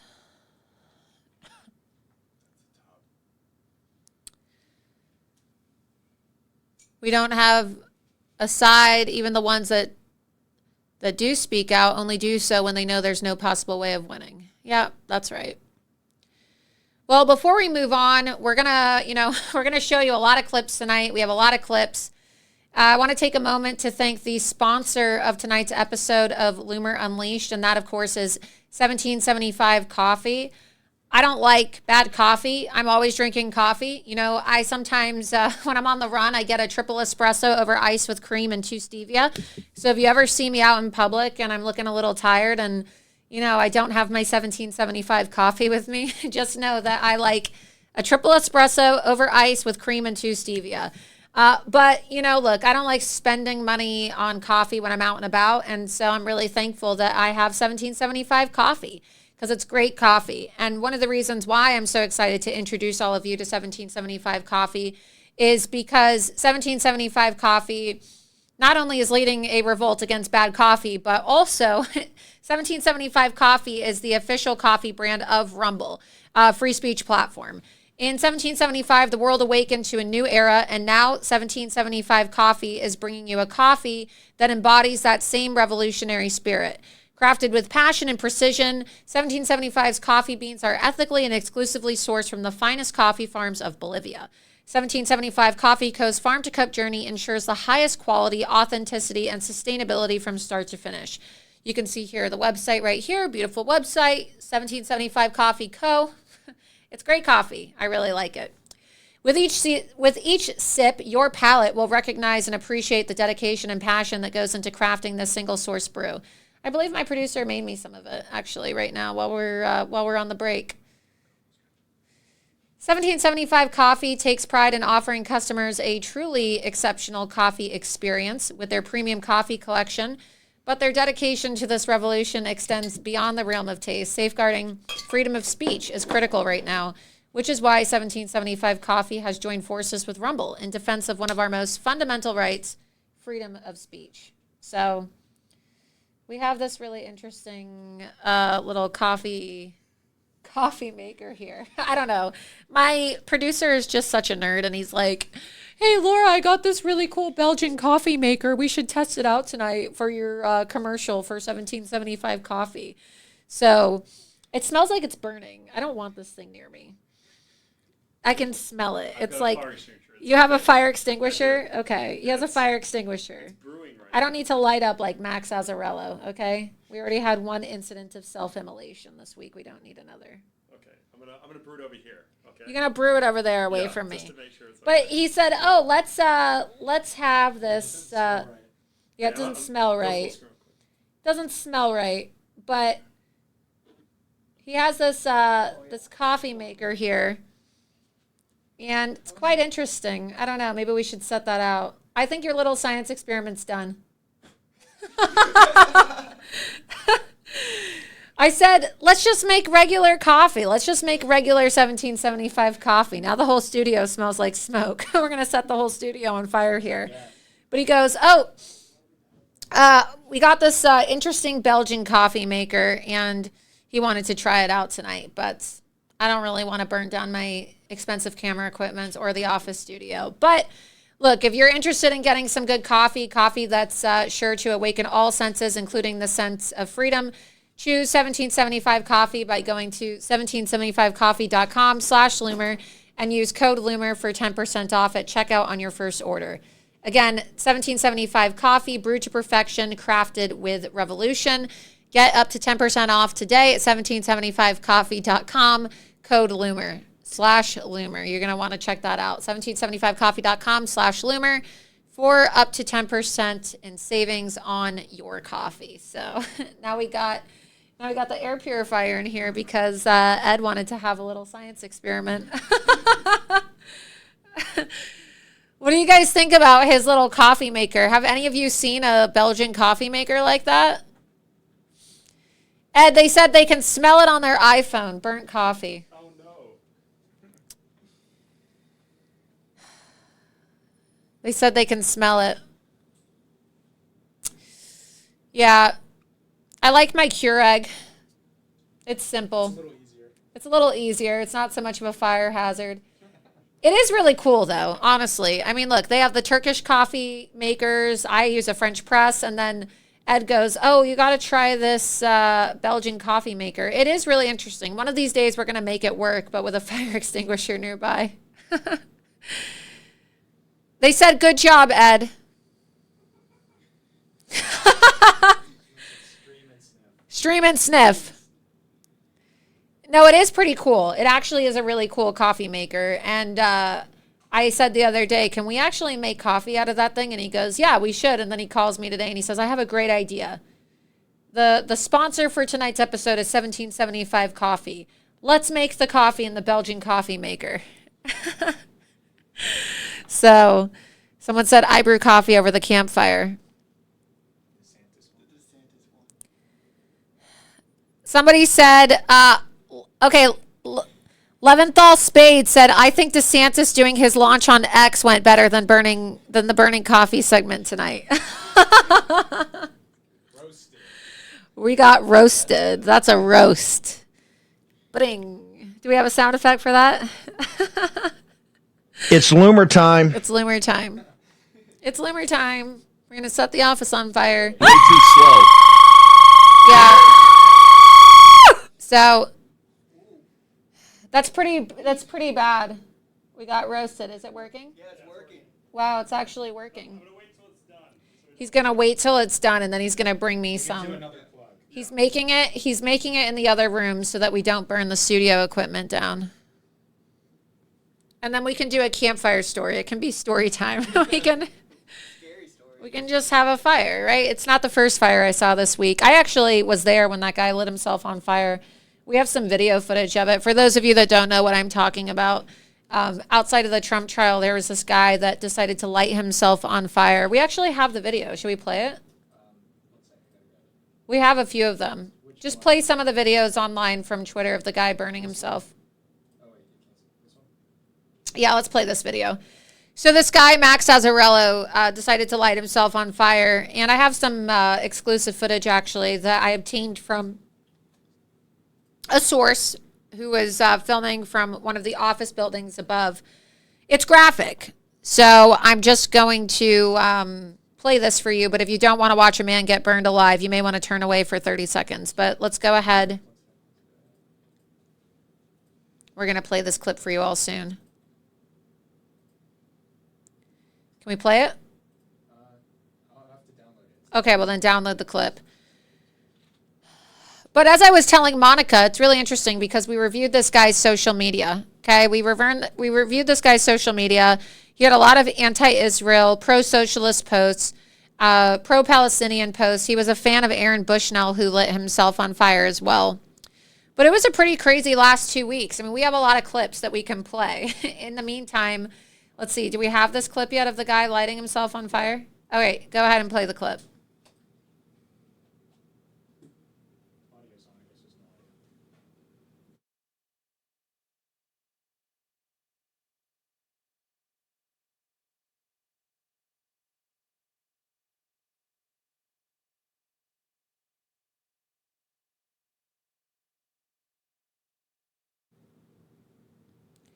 That's got to be one of the most painful ways to go out. He ended up dying. He was alive when they took him to the hospital, but he survived, and then he ended up dying later that night from his injuries. But it's pretty brutal.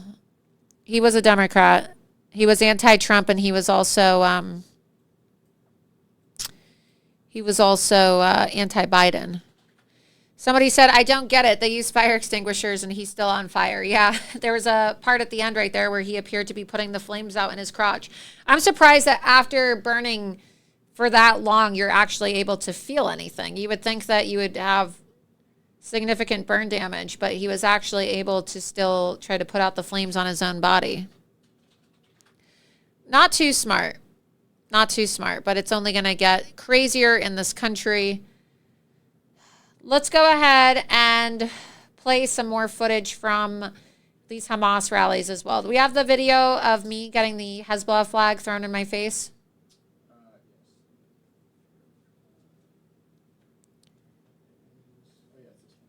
Let's go ahead and play that clip. That's not the one we played earlier. No, there's another clip. Let's go ahead and play this clip, though, of one of the students at Columbia University who was basically saying that he supports Hamas. He was chanting, "Long live Hamas." He was totally out of control, saying, "Kill all Zionists, kill all Jews." Here's the video. This was at Columbia University last week. You want to kill all Jews? Kill all Zionists. Long live Hamas! Shit, that's I'm a Hamas member. You're a Hamas member? I'm a Hamas member. You go to Columbia? Yeah, I go to Columbia. I support Hamas 100%. Why do you support Hamas? Long live Hamas. Kill all Zionists. Kill all Zionists. You want to kill all Jews? Kill all Zionists. You want to kill all Zionists? Yeah. You go to Columbia? I'm not gonna kill. I didn't say it. Kill all Zionists. You go to Columbia? Long live Hamas. Hamas will do it. Hamas will do it. Zionists kill other people. Long live them. I love their job. I love their job. I love their job. Why do you support Hamas? Because I do. I love them. Because I love them. I love them. I just love them. I want to understand why though. I love them. You don't understand anything. An attraction. You wouldn't understand It's an anything. attraction. I love them. If a man is just a human being, don't fucking Why do you support the IDF? Why do you support Yo, why do you Israel? support them? Why do you support I them? support a homeland. Yeah, the homeland of the Jews Your was homeland Palestine. the fucking ocean. Palestine was the original homeland to the Palestinian Jews, Muslims, Christians. That's the OG. Don't worry, we will sell you to the middle of the ocean. Why do you support Hamas? Long live Hamas! Why do you support Hamas? Because I do. Because I do. It's that. I just think you're crazy. I just think he's crazy because he supports Hamas.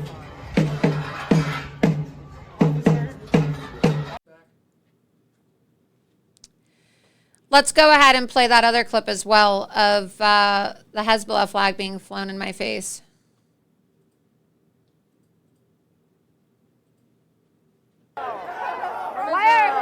Why are you waving a Hezbollah flag? A woman that supports Donald Trump, Yeah. you're fucking hilarious. Look at your Excuse shirt. me, why are you waving a Hezbollah flag? Hezbollah's a terrorist organization.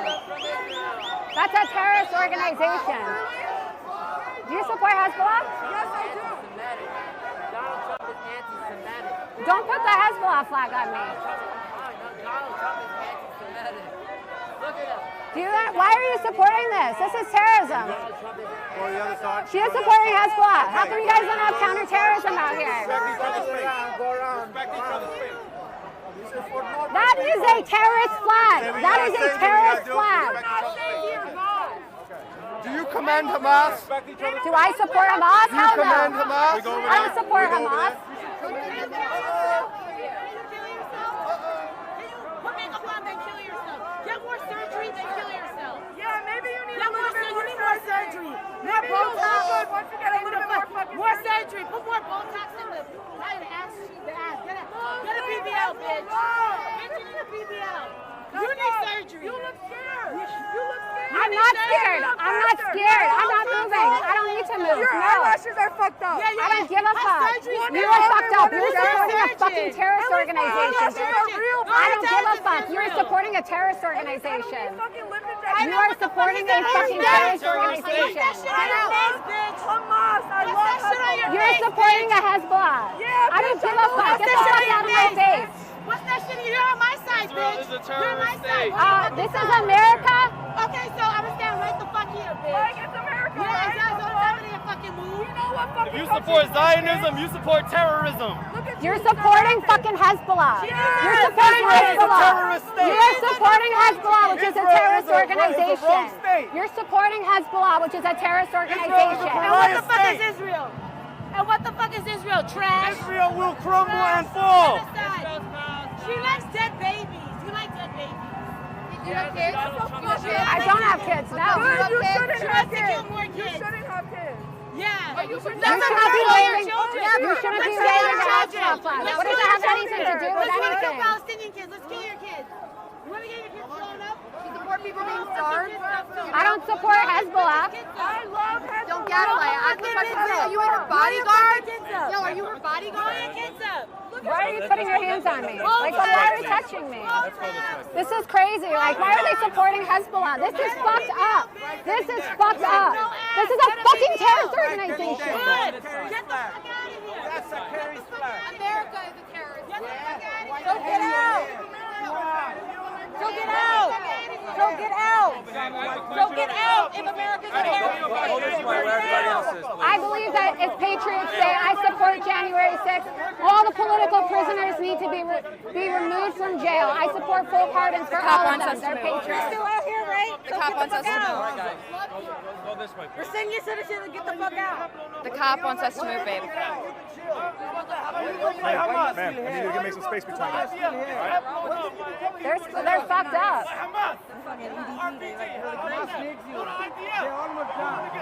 Like, these people are crazy. They really tried to burn American flag. Yeah, I know. There's no fucking flag. The cops got it. They're raising a Hezbollah flag. Did you get that on your phone? I got her walking around with it. No, but did you get her, like, when she was in my face? Not all of it, but some of it.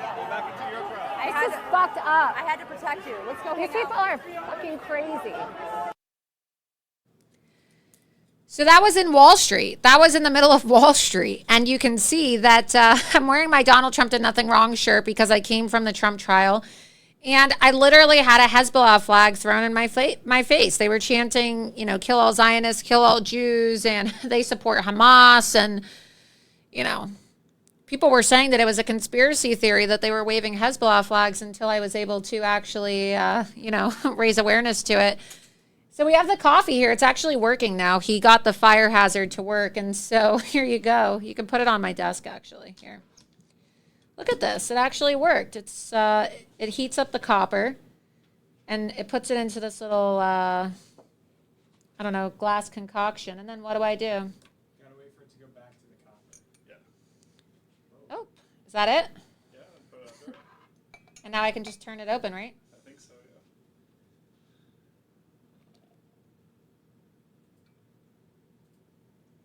I don't know. Leave it open. Yeah, just put the cup down. Let's see once it starts pouring.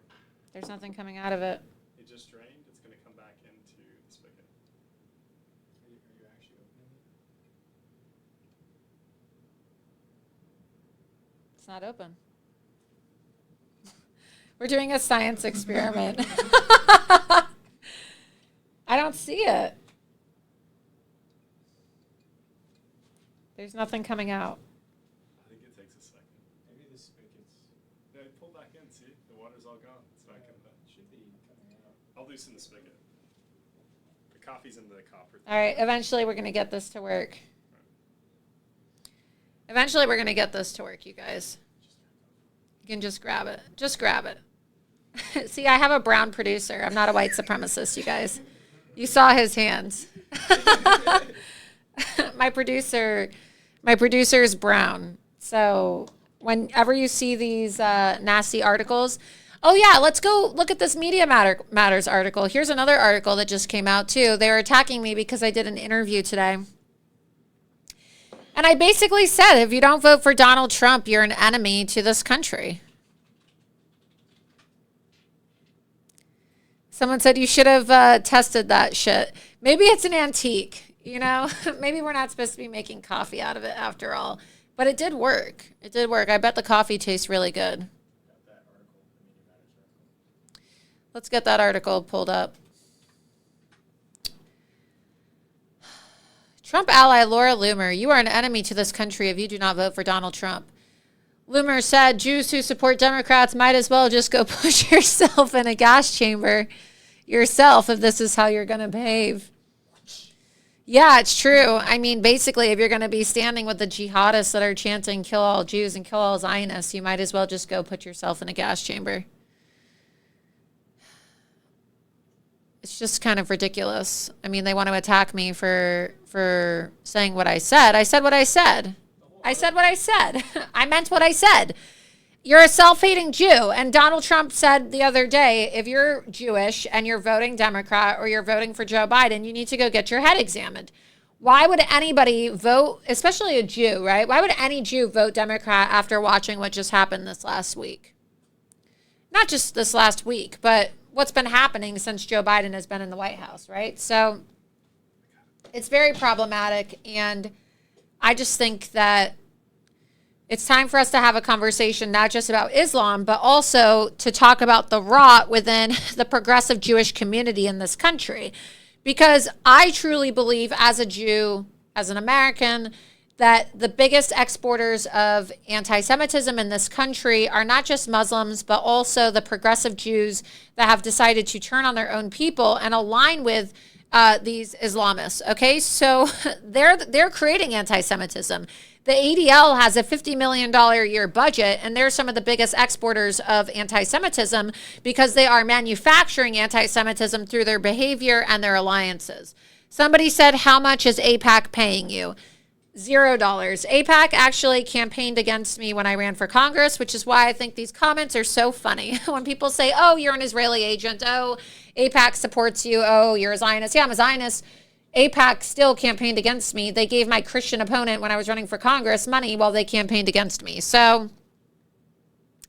I don't know why everybody just assumes that AIPAC and the ADL support every single Jew. The ADL has been very in favor of censoring me and silencing me and shutting me down and trying to silence my voice online. It's just kind of crazy. Tina3040 said, thank you, Laura, for staying strong for we the people and Trump. He's surrounded by so many grifters. Yep, he definitely is surrounded by a lot of grifters. We have some videos, too, I believe, from outside the courthouse, but I wanted to focus tonight mostly on all of these Hamas riots. I'm sure you saw Ilhan Omar's daughter was arrested at Columbia. We got an article. You could pull that article up as well. Ilhan Omar's daughter was arrested at Columbia University for her participation in these pro-Hamas riots. And she actually went on MSDNC and said that they were sprayed with chemical weapons. Take a listen to this obscene clip from Ilhan Omar's daughter. I just think that it's so ridiculous that our media is perpetuating these blatant lies, falsely accusing NYPD of spraying people who are pro-Hamas with chemical weapons. If she was sprayed with a chemical weapon, why is she sitting there, right? If she was truly sprayed with a chemical weapon, she would be injured or hurt. But this is how dangerous the situation is. The satanic spawn of these jihadists that are serving in Congress are not only going to Ivy League institutions, but they're getting access to mainstream media network television shows to spread blood libel about the Jewish people, to spread their anti-American pro-Hamas message, and to falsely accuse law enforcement of using chemical weapons on them. Go ahead and play this clip. This is Ilhan Omar's daughter. Isra Hersey is her name. Isra Hersey from yesterday, MSDNC. Go ahead. Do other student groups have this kind of target on their back, or do you feel that you are being targeted because of the fact that it is in solidarity with Palestinians and against what Israel is doing to Palestinians? Oh, this is 100% targeted. Every single protest that we have, there's a group of counter-protesters that bring all of their items, their flags and things like that, and they're not seen as having unsanctioned protests or really receive the kind of disciplinary warnings that many of our fellow organizers receive just for being seen at these protests. And so there is definitely some hypocrisy here, especially you can kind of see it with the students that were sprayed us with the chemical weapons and the fact that there's no public information as to what happened to them. them, but rather the university is actively discussing what is happening to the students here and making it a whole public spectacle rather than when we haven't done anything to physically harm students, whereas those that sprayed those chemical weapons physically harmed students. Chemical weapons. I mean, give me a break. And the fact that they're openly wearing that terrorist rag, the keffiyeh on MSDNC, it's just, look, Ilhan Omar needs to be removed from Congress. I've been saying it for years. That's why I got deplatformed for exposing Ilhan Omar before anybody wanted to talk about this woman.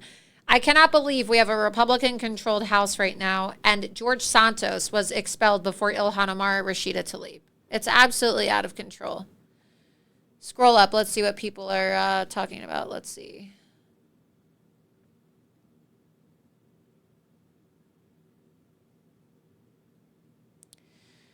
That's reminding me of when you told everyone that they were trying to ban free speech and steal the election and nobody listened. Yeah, exactly. I told everybody that they were going to steal the election and that they were going to ban free speech and ban Donald Trump.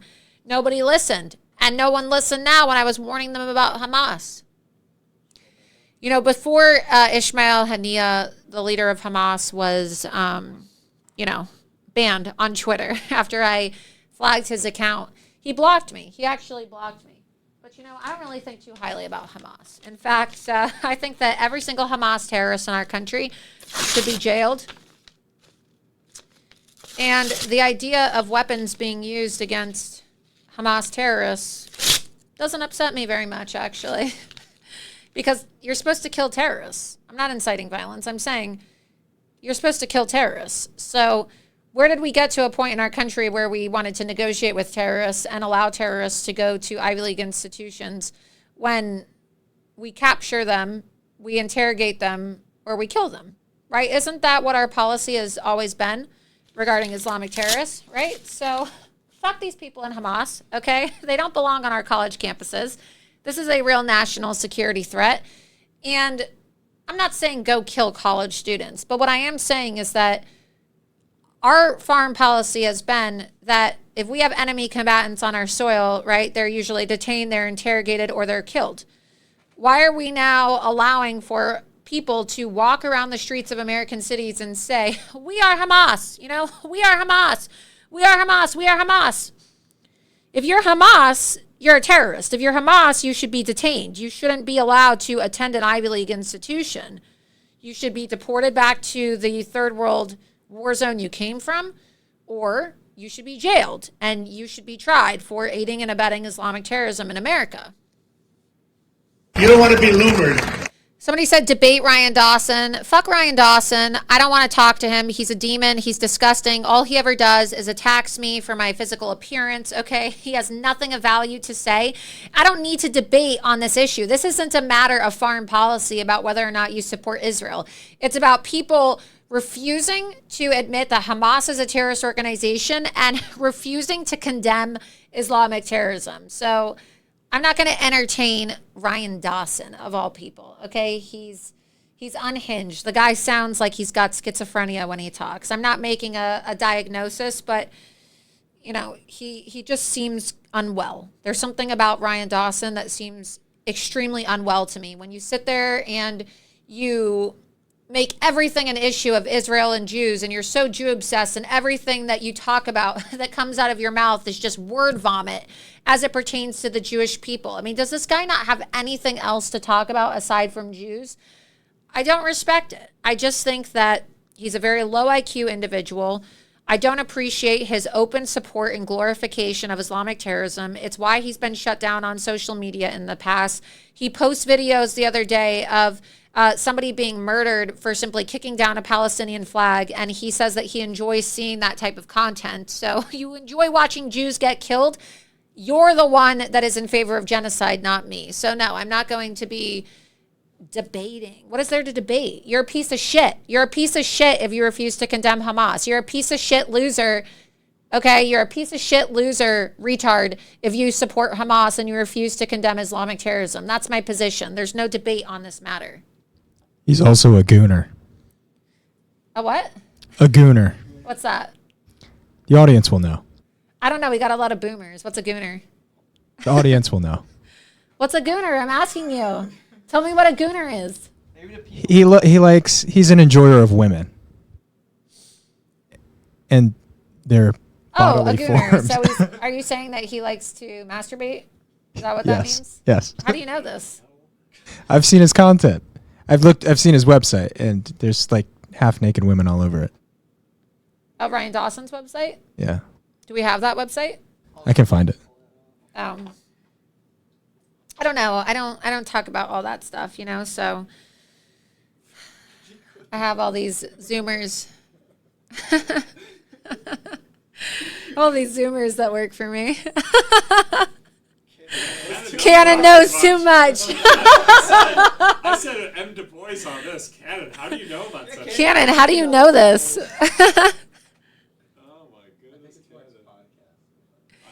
Someone said Loomer can't debate her points and she knows it. There's nothing to debate. I'm not debating on foreign policy. I don't care if people want to criticize Israel. I am totally fine with people criticizing Israel and having differences of opinion as it relates to Israel and our foreign policy. Is this seriously his website? He has like a Japanese fetish. He likes Asian chicks. Yes. Oh my God. He's like the biggest catfish ever too. The guy has like an airbrushed AI photo. He has, what is this Japanese girl? Click it. What is this? Oh my God. This is really cringe. Yeah, when the guy is not jerking off to his hatred of Israel and he's not jerking off to videos of Hamas killing Jews, he's jerking off to videos of Japanese porn stars with music that says boycott Israel. I mean, this is some really weird behavior. Happy Easter with octopus and parachutes with, is that a gun? I mean, is he trying to mock these parachuters, these people that went into Gaza and killed all these innocent Jews? This is disgusting. The guy's demonic. I mean, look, he's obviously trying to glorify the Hamas and Hezbollah parachuters who killed all those innocent Jews and Israelis at the Nova Music Festival. And then he has this imagery next to his jerk-off porn of Japanese girls with a sign that says boycott Israel. This is a very deranged, sick individual. So why would I want to waste my time debating somebody like this? Somebody like this probably needs to undergo a mental health evaluation, right?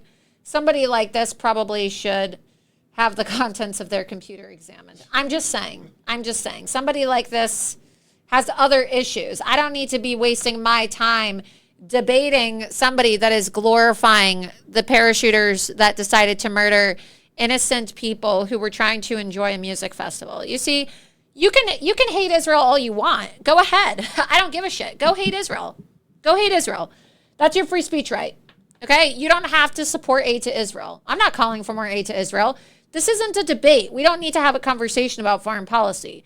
You either support Hamas, which makes you a piece of shit, supporter of Islamic terrorism, or you don't support Hamas. So you're on the wrong side of history or you're on the right side of history. And everything that I've seen from his content shows me that he supports terrorism. He supports terrorists. He is in support of Jews being murdered. He takes pleasure in videos of Jews being murdered. I don't need to debate anybody like that because there's nothing to debate. This is a conversation about whether you have the fortitude and you have the courage and you have the human decency to condemn Islamic terrorism, okay? And I know he likes to attack me and he says, oh, Laura Loomer had plastic surgery. Yeah, I had a nose job. So what? I wrote about it. Big whoop. Oh, wow, Laura Loomer had a nose job. Who cares, dude? I literally wrote about it in my own book. You can post photos of me all you want and say that, oh, Laura Loomer looks like a Zionist witch. This is what he says. It's just disgusting, hateful rhetoric. There's no substance to it, okay? I mean, he and his supporters, they call me a kike. They call me a Zionist witch. They say the most derogatory things about me because they don't have any substance to debate. They just hate Jewish people. They hate Jews. They take pleasure in watching Jews get killed. They don't even believe that people were raped and killed on October 7th. Okay, that's how sick and demented people like Ryan Dawson are. I'm not going to waste my time with a loser like Ryan Dawson. Scroll up let's see what people thought about that website. Let's see. All the same tyrants of both political parties who refuse to secure our border are the exact same that give billions to Israel and Ukraine. Yeah. Well, thank you for the super chat. Yeah, it's an abomination. Look, we can't even get a standalone border bill, but we're getting another aid package. Somebody said, so Zionists don't control anything related to institutions, big media, and academia and government. Look, obviously, okay, given the fact that there is only, 2% of the American population is Jewish, there's a disproportionate representation of Jews in institutions like Hollywood and the media. I've already said that, okay? They're not Zionists. These people are not Zionists. The Zionist Jews are in favor of closed borders. The Zionist Jews are essentially nationalists. They're nationalists. It just means you believe Israel has a right to exist. There should be a Jewish homeland. There's 56 majority Muslim nations. Are the Jews not even allowed to have their own home? It's ridiculous. It's an abomination that people are trying to say that all Jews are the same, right? They never ever try to show a distinction between the Zionists or the Bolsheviks. They're not the same. I'm a Zionist. The Zionist right-wing Jews who are pro-Israel are actively speaking out about the subversive Bolshevik Jews in AIPAC, the subversive Bolshevik Jews in groups like the ADL. We're not all the same. And it's just really low IQ to say that, oh, all Zionists are evil, all Jews are in some evil cabal and they're trying to take over the world. These people sound insane when they talk, right? People will say to me, oh, why is it that you don't condemn Nick Fuentes? Why is it that you're willing to have a conversation with Nick Fuentes? Because Nick keeps his focus on foreign policy. He's not dumb enough to go out there and openly embrace Hamas and Hezbollah and support Islamic terrorist organizations, okay? So I'm willing to agree to disagree with people on, on issues of foreign policy if I don't necessarily agree with their foreign policy without calling for them to be completely deplatformed or silenced, right? But there's a reason why somebody like a Nick Fuentes is more appealing than somebody like a Ryan Dawson. It's because Ryan Dawson sounds like an absolute retard every single time he opens his mouth. And I'm not going to entertain a conversation with somebody like a Ryan Dawson who is posting videos of Jewish people being blown up and shot and killed by Hamas terrorists and saying that he enjoys it or that content aroused him. I'm not going to talk to a psychopath like that. Somebody who gets aroused by watching Jews get murdered by Hamas needs to undergo some type of psychiatric evaluation. This is not normal. We shouldn't be normalizing people like this. There's something deeply wrong with him, and I hope he gets the help he desperately needs.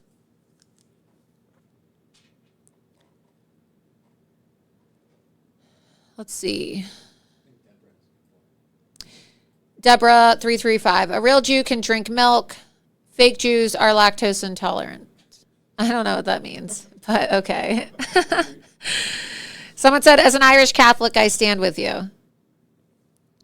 Somebody said, powerful Laura will not be silent. Somebody else said, it's not even educational or debatable content. Yeah, what am I going to debate? Oh, wow, you enjoy a video of a Jew getting blown up by Hamas. Like, what do you want me to say to that? It's sick. It's demented. You either condemn Islamic terrorism or you don't. We're not going to have anything we agree on. There's nothing to debate. I'm not going to debate the moral, equivalency of Israel taking out Hamas terrorists and then people like Ryan Dawson and all these other anti-Semites online saying things like, well, 30,000 Palestinians have died and, their October 7th was justified because Palestinians are oppressed. The Palestinians would have nothing if it wasn't for Israel providing electricity, providing water, providing food, providing medical care. I'm just so sick of these people that are trying to make it some type of moral equivalency. Like, oh yeah, it's the same exact thing. No, there was a ceasefire that existed in the hours before October 7th. If the people of Gaza, these Palestinians, all of them they all seem to be Hamas supporters to me. I mean, look, I've yet to see a Palestinian condemn Hamas, okay? I will stand corrected when I see a Palestinian condemn the actions of Hamas, but I have yet to meet or see a single Palestinian, just one, okay? I'm not asking for a lot. Show me one Palestinian that is willing to condemn Hamas. Show me one Palestinian that is willing to condemn the actions of October 7th. I have never seen or met a Palestinian that said, I condemn what happened to those innocent Jews and Israelis on October 7th. And why have I not seen it? Because they like it. They're loving this. They're enjoying it. They're denying it. If you ever go on their Twitter spaces online, all these Palestinian Muslims on Twitter will say, oh, well, nobody was actually raped. Oh, it's all AI. Those are all fake images. Oh, it's Photoshop. Babies weren't actually decapitated. Babies weren't killed. Oh, those Hamas hostages are all crisis actors, right? This is what these people are saying. There's nothing to debate. You are demonic. You are mentally deranged if you say any of those things. There's something seriously wrong with you if you're going to say that babies were not killed on October 7th, if you're going to say that women were not raped on October 7th, and that all of those people were crisis actors. It's disgusting. I'm not going to have a conversation with people like that. It's just blatant Jew hatred.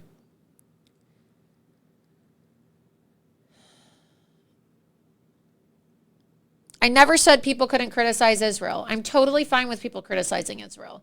I never said that you're an anti-Semite if you don't support more aid to Israel. I never said that. I never said that. I do not support Islamic terrorism. I draw the line with glorification and support of Islamic terrorism. Go criticize Israel all you want. You want to be a supporter of BDS? Have at it. I don't support it. I think it's an anti-Semitic, pro-Islamic terror movement. Okay, but look, if you want to be against Israel, that's your free speech right to do so. But once you start openly chanting that you're in support of Hamas and you start waving a Hezbollah flag when Hezbollah is a designated terrorist organization, that's not free speech. That is aiding and abetting and supporting Islamic terrorism in America on American soil. There's a big difference, okay? There's a really big difference. And I get, they're saying to me, oh, you've gone woke. You're like a Democrat. You're like a liberal now. You're trying to ban everybody's free speech. No, I'm not trying to ban anybody's free speech. I don't want Islamic terrorists in my country. I don't want people supporting designated Islamic terrorist organizations in my country. I don't want that. I don't want that.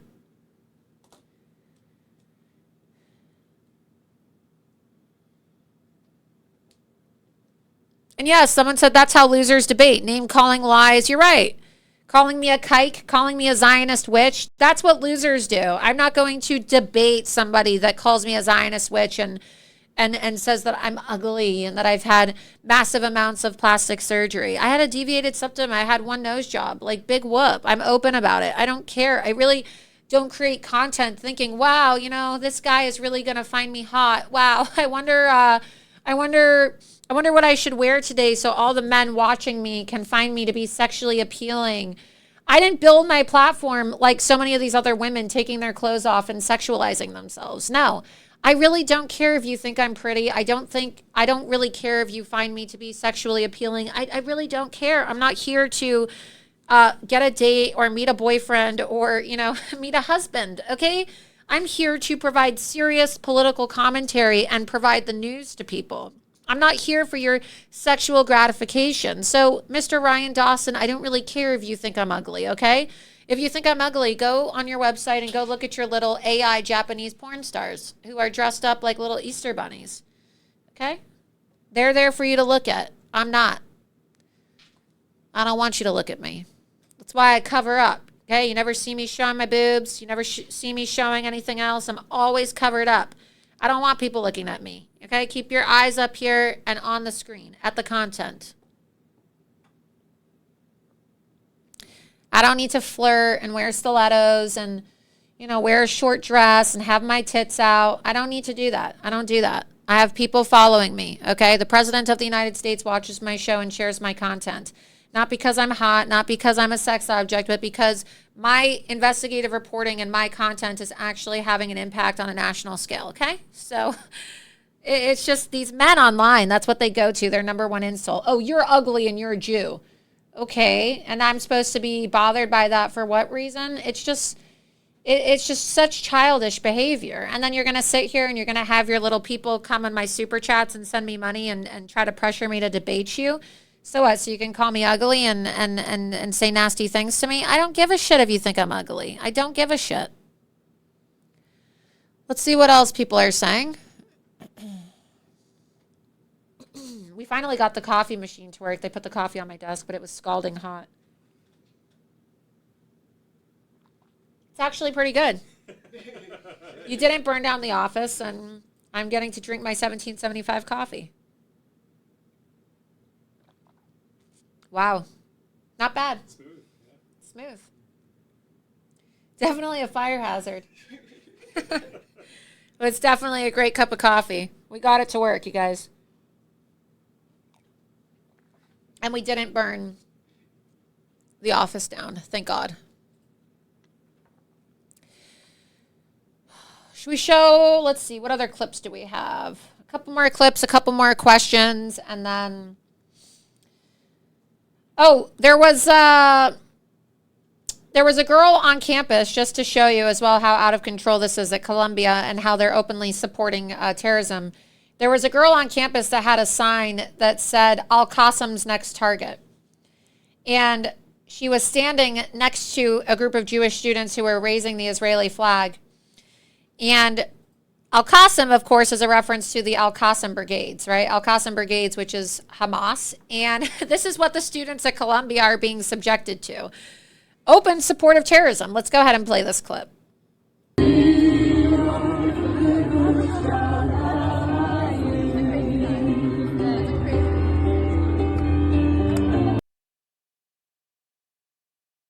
Next target. That's fine. Let her next target. That's fine. Jono.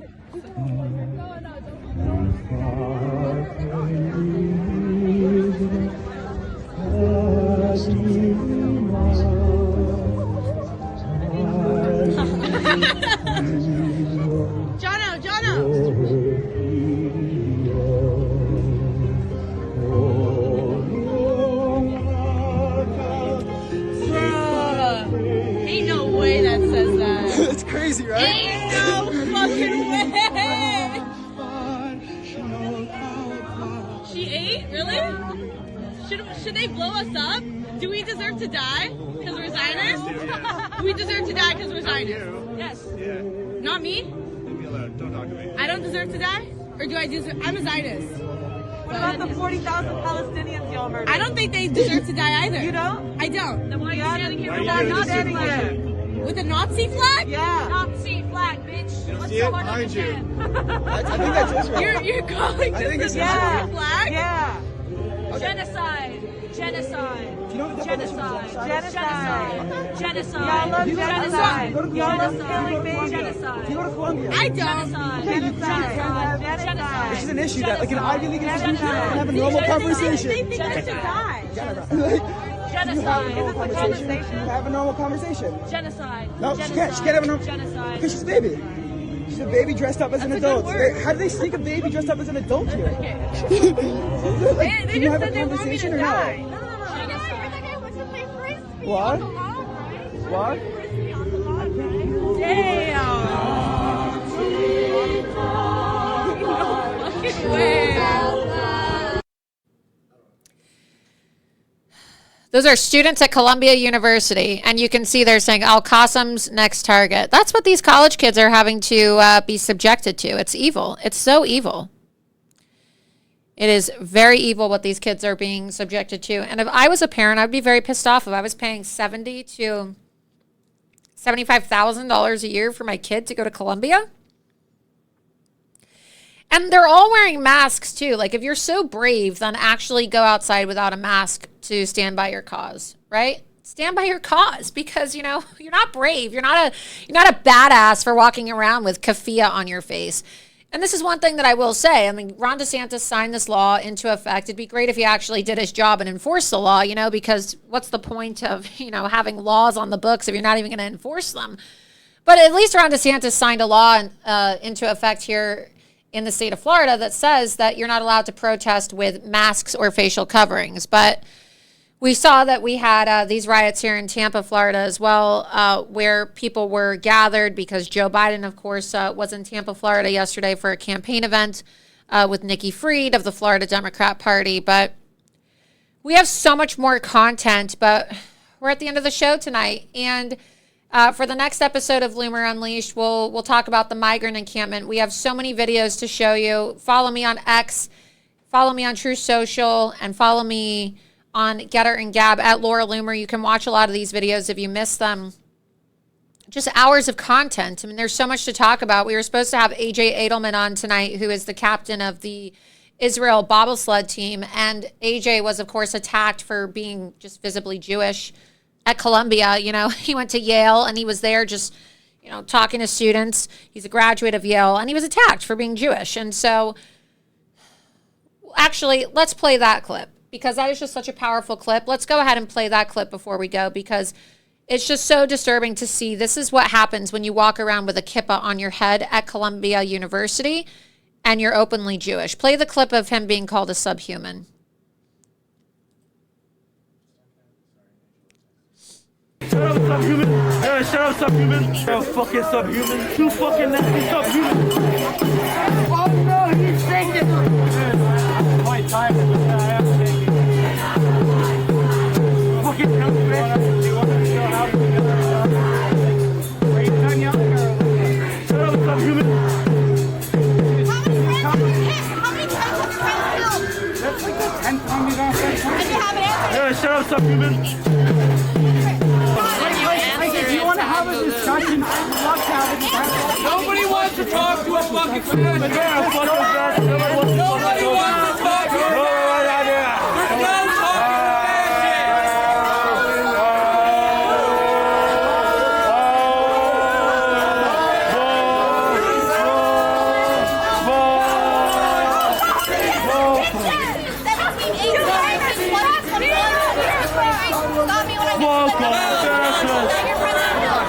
You're wearing a yarmulke. Yeah, fucking piece of shit.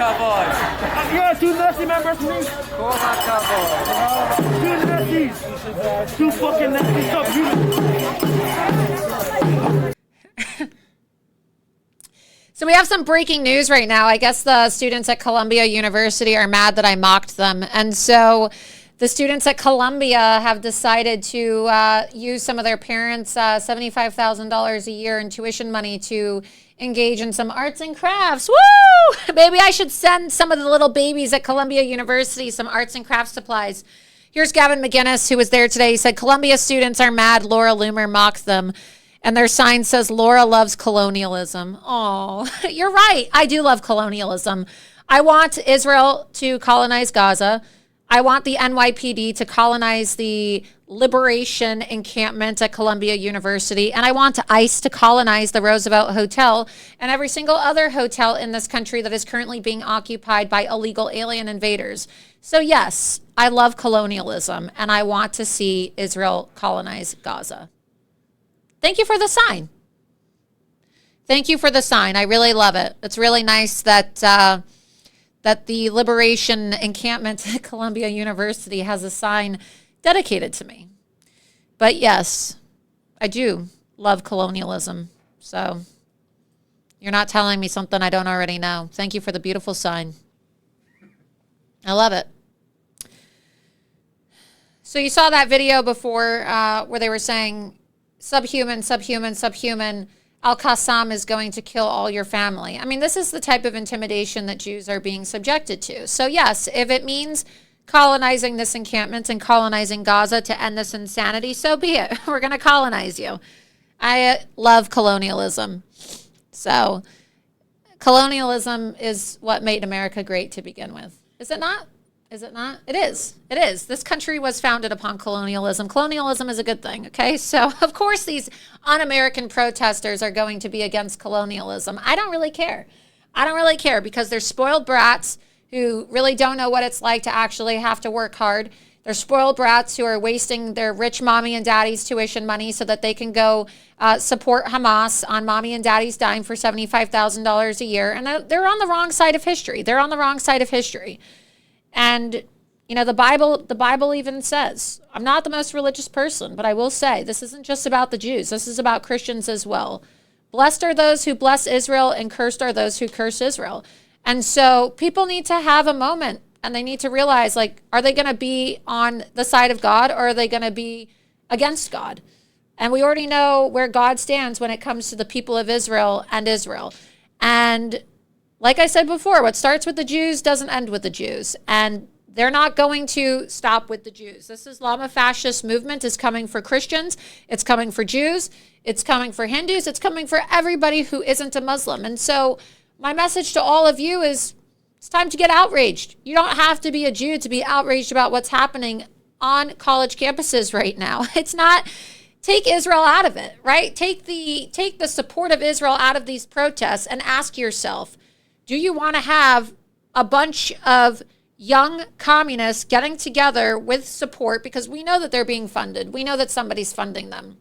There are 501c3 organizations that are unfortunately receiving tax-deductible charity status to fund these political, disruptive, Marxist Islamist operations across America. Do you really want, regardless of whether you support Israel or not, do you really want to have a bunch of young communists chanting death to America at what are supposed to be the most elite institutions in our country? I mean, didn't we learn our lesson on 9/11 about what happens when you allow for radicals into your country? We have an open border right now. We have people that are joining Hamas, joining Hezbollah. We have Joe Biden sending $16 billion to Iran. They're supporting and funding these Iranian proxies who are making their way across our border and onto the campuses of these universities. This is not a Jewish or a Christian issue. This is an American issue. And the American thing to do, the right thing to do, the moral thing to do is to express absolute outrage and condemnation of these pro-terrorist rallies. These are not anti-war protests. These are not free speech rallies. These are terrorist recruitment rallies. This is open glorification for anti-American terrorist operations, and it needs to be condemned. So hopefully, look, I know a lot of people watch me because they hate me. A lot of people watch me because they love me. Regardless of where you stand on this issue and what your opinions are about this war, I hope that you will think of this more as it relates to the issue of national security and counterterrorism because, well, we have a problem. We have a problem in this country, and I really don't want to see another 9/11. But as the FBI director said yesterday, it is now imminent. We have an imminent threat here, and it is likely that we will have an ISIS-K style attack in this country from some type of Islamic terrorist organization, very similar to what we saw with the recent Islamic terrorist attack that happened in Russia at the Opera House, but here in America. And this is why we need Donald Trump back in office, because Donald Trump is going to reinstitute the Islamic ban. Donald Trump is going to reimplement his travel ban. Donald Trump is going to close our borders, and Donald Trump will make America safe again, along with making America great again.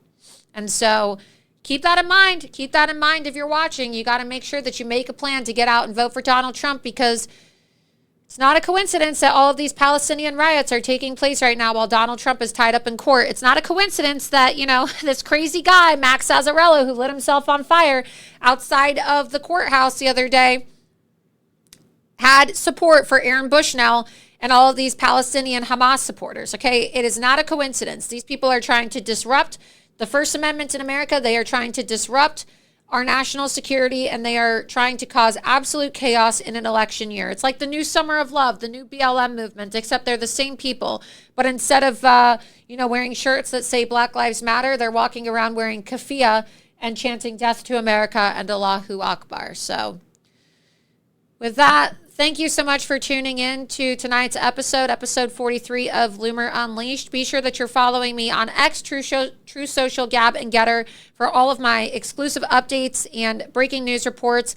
Also, be sure that you're following me at loomered.com, where you can read all of my articles, and you can click on rumble.com/Laura Loomer. When you click on rumble.com/Laura Loomer, be sure that you click the Get Loomered button, and that will take you to my locals page of loomers.locals.com. You can pull that up right now. And that's how you support my work, because these trips are supported by you, the viewer. And we're not able to afford to continue doing these trips unless people like you support my work. So again, you can go to loomer.locals.com, give a one-time donation, or you can subscribe monthly for $7 a month or $70 per year. But if you enjoy the work that we're doing, where we're risking our lives, we're risking our expensive camera gear to go into these terrorist mobs of hostile Islamists and communists, and also go inside these migrant encampment centers where we were physically attacked and accosted by illegal aliens. It's all risky work, and we don't have security with us when we do this, because security is very expensive, and we're taking a big risk so that we can bring you all hard-hitting reporting and the truth. So I hope that you will support my work here, or you can also go to loomer.com and make a contribution there as well. But with that, thank you so much for tuning in, and I will see you next time on Loomer Unleashed. There is a young female journalist, conservative journalist, by the name of Laura Loomer. If America's men acted like Laura Loomer, our problems will be fixed in about 5 minutes. Chained herself to She Twitter. chained